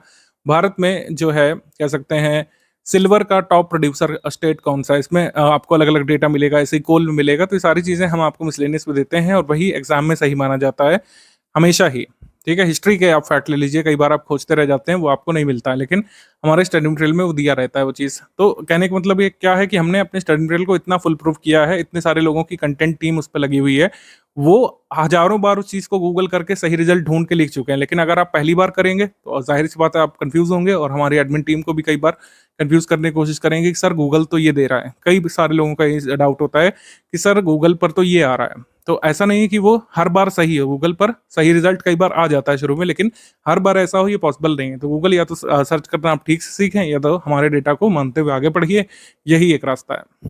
जो लोग फर्स्ट टाइमर्स हैं उनके साथ ये भी समस्या रहती है कि वो सारे सवाल सॉल्व करना चाहते हैं, जबकि एग्जाम की डिमांड ये नहीं है। इस बार कट ऑफ कितना गया, जैसे मैंने बताया 76 से 79 क्वेश्चन के बीच सभी का हो गया, लेकिन टोटल क्वेश्चन कितने आते हैं 150। चलिए मान लेते हैं कि दो चार इस पे डिस्प्यूटेड भी है, लेकिन 146 से 147 क्वेश्चन में आपको जो है 51-52% ही सही क्वेश्चन निकालने, नेगेटिव मार्किंग का इफेक्ट हटा करके, 1/3 की नेगेटिव मार्किंग है तो इसको निगेट करके आपको 76 से 79 के बीच पहुंचना है। तो इसका मतलब है काफी सारे क्वेश्चन आपको एग्जाम में छोड़ने भी पड़ेंगे। सारे क्वेश्चन के सही आंसर निकालना आयोग आपसे उम्मीद नहीं करता है, मतलब आयोग का कह सकते हैं डिमांड ही नहीं है कि ऐसा कोई कैंडिडेट हो जो प्री में हम उसी को सिलेक्ट करेंगे जो 150 में 149 सवाल सही करेगा, ऐसा तो क्राइटेरिया नहीं है। आपको सिर्फ कट ऑफ निकालना है, ठीक है। तो मेंस के लिए जो है आपको लगता है प्रीलिम्स क्लियर करने के बाद आंसर राइटिंग वगैरह शुरू करना है, तो इतना ऑब्सेस्ड मत हो जाइएगा किसी भी फैक्ट से, किसी भी विषय से। कई सारे लोग मैंने देखा है बहुत अच्छे स्टूडेंट होते हैं, लेकिन कई बार वो ऑब्सेस हो जाते हैं किसी भी विषय से कि इस विषय के सारे सवाल हम आयोग के पेपर में सही करके आएंगे, जबकि ऐसा हो ही नहीं सकता है। मैं आपको बता रहा हूँ, आप कितने बड़े स्कॉलर हो अपने सब्जेक्ट के, हिस्ट्री के हो, ज्योग्राफी के हो, पॉलिटी के हो, पॉलिटिकल साइंस के हो, साइंस के हो, इवन आप सारे सवाल नहीं निकाल पाएंगे। एक तो कारण ये होता है कि सारे सवाल तो सही होते भी नहीं, कुछ क्वेश्चन तो गलत भी होते हैं। तो सारे सवाल ना करने हैं, ना सारे सवाल सही होते हैं, ना ही सारे सवाल सही करना एग्जाम की डिमांड है। तो सारे सवाल नहीं सही करना है, लेकिन आपको उस नंबर तक पहुंचना है, वो कट ऑफ नंबर कहते हैं उसको, जिससे आपको मेंस का टिकट मिलेगा। बस यही आपकी स्ट्रैटेजी होनी चाहिए प्रीलिम्स की तैयारी के समय। तो पेड ग्रुप को सिर्फ ज्वाइन करना काफी नहीं है, सारे अपडेट्स फॉलो करने पड़ेंगे। सारे अपडेट्स का मतलब है जो आगे स्टडी मटेरियल दिया जाएगा उसको फॉलो करना है, जो अभी प्रेजेंट में दिया जा चुका है। प्रेजेंट में शुरुआत बेसिक से करनी है, अभी आगे 3 स्टेज स्ट्रैटेजी आप सुनिए, उसमें पता लगेगा बेसिक से कैसे शुरुआत करनी है, कौन सी बुक से। यूपीपीएससी 2025 से पहले कम से कम 6-7 हज़ार क्वेश्चन की प्रैक्टिस यहाँ पे करनी पड़ेगी। कम से कम यहाँ पे लिखा है, ये नंबर जो है 8 से 9 हज़ार भी पहुंच सकता है। आप ट्रोल करने को कर सकते हैं, लेकिन 8-9 हज़ार क्वेश्चन अब लगाना एग्जाम की डिमांड है और ये लगाने पड़ेंगे। प्रैक्टिस रिसोर्सेज का मतलब है स्टडी फॉर सिविल सर्विस की पेड क्विज, हमारा पीवाईक्यू कंपाइलेशन जो हमारी टीम ने छांट के क्वेश्चन जो है उसमें डाले हैं, पुराने क्वेश्चन में से छांट करके जो जरूरी हैं, रिलेवेंट क्वेश्चन अभी भी हैं, जो आपको एग्जाम में हेल्प कर सकते हैं, सिर्फ वो वाले क्वेश्चन हमारी टीम ने सिलेक्ट किए हैं, बस उसको लगाना है। स्टडी फॉर सिविल सर्विसेज की फ्रेश टेस्ट सीरीज और स्टडी फॉर सिविल सर्विसेज के एमसीक्यू बैंक जो मिलेंगे, बस उसी को सॉल्व करना है, इसी से पूरी नैया पार लग जाएगी कट ऑफ की। करंट अफेयर का मामला तो सुलट गया आपका, आपको क्लियर हो गया कि करंट अफेयर कैसे तैयार करना है कि प्रीलिम्स में मैक्सिमम नंबर हम लोग ला पाएं। जीएस के जो सब्जेक्ट है उसको कैसे तैयार किया जाए, डेली बेसिस पर क्या स्ट्रैटेजी बनेगी हमारी 6 से 8 घंटे की, इसको लेकर कई लोग इंटरेस्टेड होंगे अब से। तो ये समझिए आप कि अब आपके पास 130 दिवस बचे हैं, 130 दिवस यहाँ पर बचे हैं। हमारा जनरली जो टाइम प्लान होता है प्रीलिम्स के बाद से जो शुरू हो जाता है, जैसे 2024 प्रीलिम्स हुआ, उसके बाद से नेक्स्ट ईयर के लिए हमारा जो टाइम प्लान शुरू हो जाता है, उसमें हम लोग पूरा 200-250 दिवस का एक स्पैन लेकर के चलते हैं और 3 स्टेज की स्ट्रैटेजी आपको बताते हैं। 200 दिवस या 180 दिवस जब तक बचते हैं, तो मैं आपको 3 स्टेज की स्ट्रैटेजी साझा करता हूं, जैसे हमने प्रीवियस वीडियोस में किया है। लेकिन अब ये 3 स्टेज की स्ट्रैटेजी फिजिबल कहीं ना कहीं नहीं है, 3 स्टेज स्ट्रैटेजी की तैयारी नहीं हो सकती है। क्यों? क्योंकि मेंस के लिए अब ज़्यादा समय नहीं बच रहा है। अब आपको अगले 1 महीने के बाद से डेडिकेटेडली प्रीलिम्स के लिए जुटना पड़ेगा, अदरवाइज हो नहीं पाएगा। जिस हिसाब से सिलेबस है, जिस हिसाब से डायनेमिक पैटर्न है, आपको अच्छे से तैयार करना पड़ेगा। यहाँ पर हमारा जो कंटेंट है उसमें भी आमूल-चूल परिवर्तन किए गए हैं, कई सारे डायग्राम्स वगैरह हमने जोड़े हैं, उसको समझने के लिए, उसको आत्मसात करने के लिए आपको समय देना पड़ेगा। करंट अफेयर का भी वॉल्यूम बढ़ा है, जिस हिसाब से आयोग ने अपना दायरा बढ़ाया है, प्रश्नों का विस्तार किया है, हमको करंट अफेयर भी अपना थोड़ा सा आगे बढ़ाना पड़ा है। एनालिटिकल कुछ हमको चीज़ें ऐड करनी पड़ी है, तो समय देना पड़ेगा आपको आज से 30-35 दिवस बाद, जब प्रीलिम्स के मात्र 80-90 दिवस बचे होंगे, आपको प्रीलिम्स के लिए जुटना पड़ेगा। प्रीलिम्स का करंट अफेयर, प्रीलिम्स का ही जीएस तैयार करना पड़ेगा, तब मेंस के लिए ज़्यादा समय नहीं बचेगा। लेकिन अभी क्या कर सकते हैं आप? शुरुआत देखिए, कुछ लोग पूछेंगे, शुरुआत हमेशा एक अच्छी बुनियाद के साथ होनी चाहिए। तब मैं रिकमेंड करूंगा कि अभी भी 1-2 सब्जेक्ट की बेसिक बुक्स तो आपको पढ़ना चाहिए, ठीक है। बेसिक बुक्स पूरी तरीके से आप नहीं छोड़िए। अगर आप पहले पढ़ चुके हैं तो कोई दिक्कत नहीं है, जो आपको कल से टाइम प्लान मिलने जा रहा है, जो हमारा प्रीलिम्स ओरिएंटेड स्टडी मटेरियल है, जो आपको पीपीटी नोट्स और वीडियोस के फॉर्म में मिलने जा रहा है, वीडियो क्लासेस के फॉर्म में, रिकॉर्डेड वीडियो लेक्चर्स के फॉर्म में, उसको आप देखना शुरू कर दीजिएगा, लगातार रिवाइज करना शुरू कर दीजिएगा। पेड क्विज टेस्ट सीरीज लगाते रहिए, आपका प्रीलिम्स हो जाने वाला है। लेकिन अगर बेसिक बुक नहीं पढ़े होंगे तो समस्या यहाँ पर होगी। छोटे छोटे जो कंसेप्ट होते हैं कई लोग नहीं समझ पाते हैं, ठीक है। जैसे कुछ लोगों को एक्चुअली क्लियर ही नहीं है कि साउथ वेस्ट मानसून कैसे काम करता है, तो उससे संबंधित प्रश्न वो लोग तो कर लेते हैं, रट लेते हैं, लेकिन अगर कंसेप्चुअल क्वेश्चन आयोग ने बना दिया तो वो लोग नहीं कर पाते हैं। तो कोशिश करिए कि जो एटलीस्ट जो 2 मेजर सब्जेक्ट हैं, बड़े सब्जेक्ट हैं 2, ठीक है, एक हो गया आपका इतिहास यानी कि हिस्ट्री, और एक हो गया यानी कि ज्योग्राफी, जिसका वेटेज अच्छा खासा रहता है हमारे प्रीलिम्स पेपर में भी। हिस्ट्री, ज्योग्राफी, इनकी बेसिक बुक्स जरूर कंप्लीट कर लीजिएगा। इसकी 3 बुक्स हैं, ठीक है, एंशिएंट वाली आर एस शर्मा वाली, फिर मेडिवल हिस्ट्री की बुक है एस चंद्रा वाली, और विपिन चंद्रा वाली मॉडर्न वाली बुक है। एटलीस्ट एक रीडिंग इसकी कर लीजिएगा किसी भी एक भाषा में, जिस भाषा में आप प्रीलिम्स देते हैं, हिंदी में, अंग्रेजी में, एक बार इसको कंप्लीट कर लीजिएगा। फिर हिस्ट्री में कई सारे फैक्ट जो हम जोड़ेंगे, मतलब जो आगे मिलते जाएंगे आपको क्लासेस में, रिकॉर्डेड में और कह सकते हैं पीपीटी नोट्स में, उसको आत्मसात करना आसान हो जाएगा। आपको एकदम से नहीं लगेगा कि अरे ये मैं क्या पढ़ने लग रहा हूँ, क्या हिस्ट्री का पार्ट है, मैंने कभी पढ़ा कि नहीं पढ़ा। क्रोनोलॉजी एटलीस्ट यहाँ से क्लियर हो जाएगी। अगर सारे फैक्ट नहीं तो कम से कम क्रोनोलॉजी क्लियर रहेगी, तो आपको समझना आसान रहेगा। मतलब वीडियो लेक्चर्स जो आएंगे उसको समझना एक तरीके से आसान हो जाएगा, फिर केक वॉक हो जाएगी बाकी सारी चीज़ें। अगर अभी नहीं समझे होंगे, अगर बेसिक बुक इसको स्किप कर देंगे, डायरेक्ट प्रीलिम्स वाले मटेरियल पे कूदेंगे, तो हो सकता है थोड़ी सी समस्या हो आपको समझ बनाने में। ज्योग्राफी में बुक्स हैं, वैसे तो 6 से लेकर 12 तक की हम लोग रिकमेंड करते हैं एनसीईआरटी, ठीक है। ये आपको पढ़ लेना ही चाहिए, एटलीस्ट 3 स्टेज की स्ट्रैटेजी में मैं ये रिकमेंड करता हूँ। लेकिन कोशिश करिए कि 9 से 12 जरूर पढ़ लीजिएगा। 9 से 12 की एनसीईआरटी जरूर कंप्लीट कर लीजिएगा। इंडियन ज्योग्राफी, वर्ल्ड ज्योग्राफी थोड़ा थोड़ा, और फिजिकल ज्योग्राफी के जो कॉन्सेप्ट है वो क्लियर रहेंगे, तो जो रिकॉर्डेड वीडियो लेक्चर आएंगे उसको समझने में आसानी रहेगी। पॉलिटी में तो जो भी हम प्रीलिम्स ओरिएंटेड मटेरियल देंगे वो क्लियर करा देगा आपको प्रीलिम्स मेंस के लिए। तो आपने कुछ ना कुछ पढ़ा ही होगा पहले से, ठीक है। या नहीं पढ़ा है तो मेंस वाले ग्रुप में हमारे पढ़ सकते हैं आप। बेसिक बुक इन 2 सब्जेक्ट की मैं रिकमेंड करूंगा आपको, इससे अभी भी इसको किया जा सकता है। डेली बेसिस पर अगर 6-7 घंटे दे देंगे मेरे हिसाब से 20 डेज में ये सारी बुक्स निपट जाएंगी, आराम से हो जाएगा ये। और फिर से आप टाइम प्लान फॉलो करना शुरू कर सकते हैं। हमारा प्रीलिम्स ओरिएंटेड टाइम प्लान कल से ही चालू है, लेकिन आप जो है कोशिश करिए कि आप मतलब 2 हफ्ते में या 3 हफ्ते में जितना जल्दी हो सके इन एनसीईआरटी बुक्स को फिनिश करके आप लग जाइए फिर हमारे प्रीलिम्स वाले टाइम प्लान में, ठीक है। तो 3 जून से इस वाले ग्रुप में शुरू हो रहा है। कंपाइलेशन लिस्टिंग के नोट्स हिंदी और इंग्लिश माध्यम में पीपीटी फॉर्मेट में पीपीटी की पीडीएफ बना करके दिए जाएंगे। 11 बजे ग्रुप में एक विषय की 2 क्लासेस नोट्स दिए जाएंगे, ठीक है। 11 बजे प्रतिदिन सुबह, कोई ब्रेक नहीं होगा, कोई फेस्टिवल नहीं, कोई होली, कोई दिवाली नहीं, मतलब कुल मिलाकर कोई ब्रेक नहीं होगा इसमें, ना संडे ना कुछ। अगर कोई कह सकते हैं एग्जिजेंसी आ जाती है तो हम पहले से आपको नोटिफाई कर देंगे कि आज क्लासेस नहीं आएगी, ठीक है। 11 बजे एक ग्रुप में एक विषय के 2 क्लासेस नोट्स दिए जाएंगे और उसके रिकॉर्डेड वीडियो लेक्चर दिए जाएंगे, ठीक है। मतलब क्लास नोट्स तो हर हाल में मिलेंगे, रिकॉर्डेड वीडियो लेक्चर हो सकता है कभी डिले हो गया, लेट हो गया, तो उसके बारे में आपको इंटीमेट कर दिया जाएगा। ये टाइम प्लान है हमारा। 3 जून से 9 जून तक कुल 7 दिन में समाप्त करेंगे इन्वायरमेंट को। इसकी क्लासेस पैरेलली आती रहेंगी, क्लासेस जो है पैरेलली आती रहेंगी। मान लीजिए सुबह क्लास नहीं आती तो इसका मतलब ये नहीं कि आप स्किप कर देंगे, आप पीपीटी नोट्स पढ़िएगा। क्लासेस हो सकता है शाम तक आ जाए, क्लास हो सकता है इवनिंग तक आ जाए, नहीं तो नेक्स्ट मॉर्निंग आपको मिल जाएगी, ठीक है। कोशिश करेंगे कि हम लोग पीपीटी नोट्स के साथ ही जो है क्लासेस साथ में दें, लेकिन अगर ऐसा नहीं भी होता है तब आप जो है पीपीटी नोट्स पढ़िएगा, क्लासेस का थोड़ा सा वेट कर लीजिएगा, ठीक। पॉलिटी के बारे में बात करें तो पॉलिटी डेली 2 क्लासेस देंगे, 10 जून से लेकर 19 जून में, कुल 10 दिनों में इसको फिनिश कर लेंगे हम लोग। फिर आप रिवीजन करते रहिएगा। हमने अपना टारगेट रखा है कि हम लोग फिनिश करते चलेंगे, ठीक है। फिनिश करते रहेंगे, बाद में आप अपने समय अनुसार जो है इसमें रिवीजन करते रह सकते हैं, ठीक है। इसके बाद है ज्योग्राफी। ज्योग्राफी थोड़ा बड़ा सब्जेक्ट है, तो इसको हम 20 जून से शुरू करके 4 जुलाई तक कुल 17 दिवस में समाप्त करेंगे। हिस्ट्री 5 जुलाई से शुरू करके ये 24 जुलाई तक हम 20 दिवस में इसको समाप्त कर देंगे। हिस्ट्री थोड़ा सा बाद में रखा है हमने। हमारी टीम पूरा प्रयास कर रही है कि इस बार के जो लेक्चर हैं वो ऐसे बनाए जाए कि बहुत लंबे, बहुत बोरिंग ना हो और ज़्यादातर कंसेप्ट आपको समझ में आ जाए, ठीक है। लेकिन नोट्स जो मिलेंगे उसको जरूर पढ़ते रहिएगा। जो एक्चुअली जो हिस्ट्री है वो नोट्स इंपॉर्टेंट होते हैं हिस्ट्री वाले सब्जेक्ट में। जितना ज़्यादा आपके पास अच्छे से अच्छे नोट्स होंगे, जितने फैक्चुअल कंटेंट आपके पास होंगे, आप दूसरों से आगे तभी रहेंगे जब आपके पास ऐसे फैक्ट होंगे जो दूसरे ने नहीं पढ़े होंगे और एग्जाम में आप क्वेश्चन जिससे कर ले जाएं, ठीक। तो फैक्चुअल क्वेश्चंस के लिए नोट्स बहुत इंपॉर्टेंट है। क्लासेस भी रहेंगी कंसेप्चुलाइज करने के लिए, समझाने के लिए, विजुलाइज कराने के लिए आपको। साइंस में 25 जुलाई से 3 अगस्त तक कुल 10 दिनों में हम इसको समाप्त कर लेंगे, ठीक है। तो ये साइंस वाला हो गया। इकोनॉमी में 4 अगस्त से लेकर 9 अगस्त तक कुल 6 दिन में हम इसको समाप्त कर लेंगे, क्योंकि स्टैटिक इकोनॉमी आती है। स्टैटिक इकोनॉमी में कुछ डेफिनेशंस होती हैं, कुछ अवधारणाएं होती हैं, कुछ कंसेप्चुअल पार्ट भी होता है जो आजकल पूछा जा रहा है, लेकिन उसको समझा देंगे हम लोग। इकोनॉमी स्टैटिक का सिलेबस थोड़ा सा लिमिटेड कह सकते हैं हम, यूपीपीएससी में एटलीस्ट, यूपीएससी में तो नहीं है। तो स्टैटिक इकोनॉमी हम जो है 6 दिवस में खत्म कर लेंगे, फिर आप लगातार रिवीजन करते चलिएगा, ठीक है। करंट वाली जो इकोनॉमी वाला पोर्शन है उसके लिए बजट इकोनॉमिक सर्वे की पीडीएफ वगैरह हम दे देंगे आपको ग्रुप में।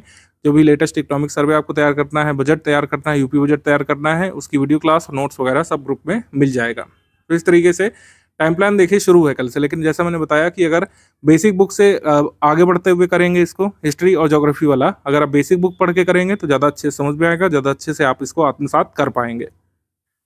किस सब्जेक्ट से कितने प्रश्न आते हैं इसको देख लेते हैं थोड़ा सा। ये तो कई बार हमने शॉर्ट भी इसका डाला है और कई बार आपको दिखाया भी है। 2024 में 26 सवाल यहाँ पे हिस्ट्री से आए थे और पूर्व के वर्षों में भी कहीं पर भी कम नहीं रहे हैं। एक बार 19 रहा है लेकिन हमेशा 20 प्लस ही क्वेश्चंस रहे हैं इससे। 26 आए थे 2024 में, 26 2023 में आए थे, 24 आए थे 2022 वाले में। तो हिस्ट्री बहुत बड़ा पोर्शन है, तभी मैंने कहा बेसिक बुक से कंप्लीट करते हुए, हमारे नोट्स वगैरह पढ़ते हुए, रिकॉर्डेड वीडियो क्लासेस देखते हुए आगे बढ़ेंगे।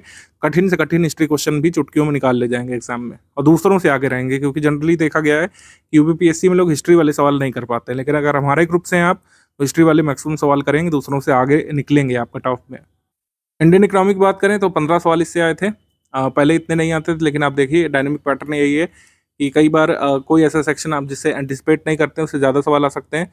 तभी इंडियन इकोनॉमी की स्टैटिक की क्लासेस हम इस बार अरेंज किए हुए हैं कि सारे जो स्टैटिक फैक्ट हैं इकोनॉमी वाले वो सारे समझाए जाएंगे, सारी चीज़ों को कंसेप्चुलाइज कराया जाएगा। प्लानिंग इन इंडिया जो है, भारत में नियोजन कैसे कैसे हुआ, इकोनॉमिक पॉलिसीज़ कैसे कैसे रही हैं, पहले की जो स्कीम्स हैं, बाद की स्कीम्स हैं, जो अवधारणाएं होती हैं WPI, CPI, core industries, inflation, ये सब कुछ समझाया जाएगा। इससे क्वेश्चन आते हैं यूपीपीएससी में आज भी। जनरल साइंस 24 सवाल जनरल साइंस के थे, इसको भी पूरा पढ़ाएंगे। जनरल साइंस फैक्चुअल कंसेप्चुअल दोनों होता है, दोनों तरीके से इसको समझाया जाएगा। ज़्यादातर क्वेश्चन फैक्चुअल ही रहते हैं साइंस में, सारे फैक्ट यहाँ पर नोट्स में आपको मिल जाएंगे और रिकॉर्डेड वीडियो क्लासेस में। इंडियन पॉलिटी 22 प्रश्न इसमें आए थे, हमारी क्लासेस आप कंप्लीट कर लेंगे। लक्ष्मीकांत पढ़ रखी, अच्छी बात है। नहीं भी पढ़ पाए अभी तक, नहीं समय निकाल पा रहे हैं, आप हमारी क्लासेस और नोट्स को फॉलो करिएगा। पॉलिटी के जितने फैक्चुअल कंसेप्चुअल क्वेश्चन आने होंगे उससे कंप्लीट कर लेंगे आप। ज्योग्राफी में 23 प्रश्न आए थे इस बार, 26 तक भी आ सकते हैं, ठीक है, 20 से तो ज़्यादा ही रहेंगे। ज्योग्राफी में अच्छी खासी तैयारी लगती है यहाँ पे। ज्योग्राफी का सिलेबस काफ़ी बड़ा है, काफ़ी विशाल है, काफ़ी एक्सटेंडेड है, तो इसको कवर करने के लिए समय भी देना पड़ेगा। कंसेप्चुलाइज भी कराएंगे हमारे टीचर्स आपको वीडियो क्लासेस में, अच्छे समझ में आएगा आपको। जितना एग्जाम की रिक्वायरमेंट है उतना अच्छे से समझा देंगे। हमारी क्लासेस टाइम वेस्ट करने वाली क्लासेस नहीं है, आपको मैं बता दूँ कि कोई लाइव क्लास नहीं है, इसी वजह से रिकॉर्डेड वीडियो लेक्चर वाला फॉर्मेट हमने रखा है, रिकॉर्डेड वाला। ये सब कुछ पहले ही यहाँ पर हमने रिकॉर्ड कर लिया है, एक बार एरर प्रूफ भी कर लेते हैं, क्योंकि कई बार लाइव में संभावना रहती है कि टीचर ने कुछ गलत बोल दिया। हमारी क्लासेस जो रहती हैं वो प्रूफ रीड होकर के आती हैं, मतलब क्लासेस एक बार रिकॉर्ड होती है, एक बार हमारी टीम उसको चेक करती है बाकायदा कि हाँ सब सही बताया गया, उसमें कोई जैसा अनयूजुअल पॉज तो नहीं है, उसमें कोई ऐसा जो है यौन तो नहीं है, उसमें कोई उसमें गलत फैक्ट तो नहीं चला गया है। बाकायदा एडिट होता है वीडियो, कोई गलत फैक्ट तो नहीं चला गया, जैसे स्पेलिंग ही गलत हो गई थी तो कोई गलत तो चीज़ नहीं बता दी गई है, कोई नॉन अपडेटेड फैक्ट तो नहीं दे दिया गया है। मान लीजिए रिकॉर्डेड वीडियो लेक्चर जो है अपलोड हो गया, ठीक है, कोई उसमें अगर अपडेट है, ठीक है, जैसे मान लीजिए रिकॉर्डेड वीडियो लेक्चर अपलोड हुआ 27 तारीख को, अगले महीने की 7 तारीख को अपडेट आ गया कि एक नेशनल पार्क बढ़ गया, तो उसको हम लोग नए मंथ के करंट अफेयर में शामिल करते हैं, बल्कि अलग से भी आपको इंटीमेट कर देते हैं, ठीक है, इंटीमेट कर देते हैं, मतलब बता देते हैं, नोटिफाई कर देते हैं आपको कि आप क्लियर रखिए हर चीज़, ठीक है। कोई भी अपडेट होता है वो हम कर देते हैं आगे से आगे, लेकिन स्टैटिक पढ़ाते समय सारी उस समय तक अपडेटेड चीज़ें आपको दी जाती हैं, ठीक है। तो कोई भी टाइम वेस्ट आपका होगा नहीं। ऐसा नहीं सोचिए कि आप दूसरे किसी इंस्टीट्यूट से कंपेयर करें कि सर उन्होंने तो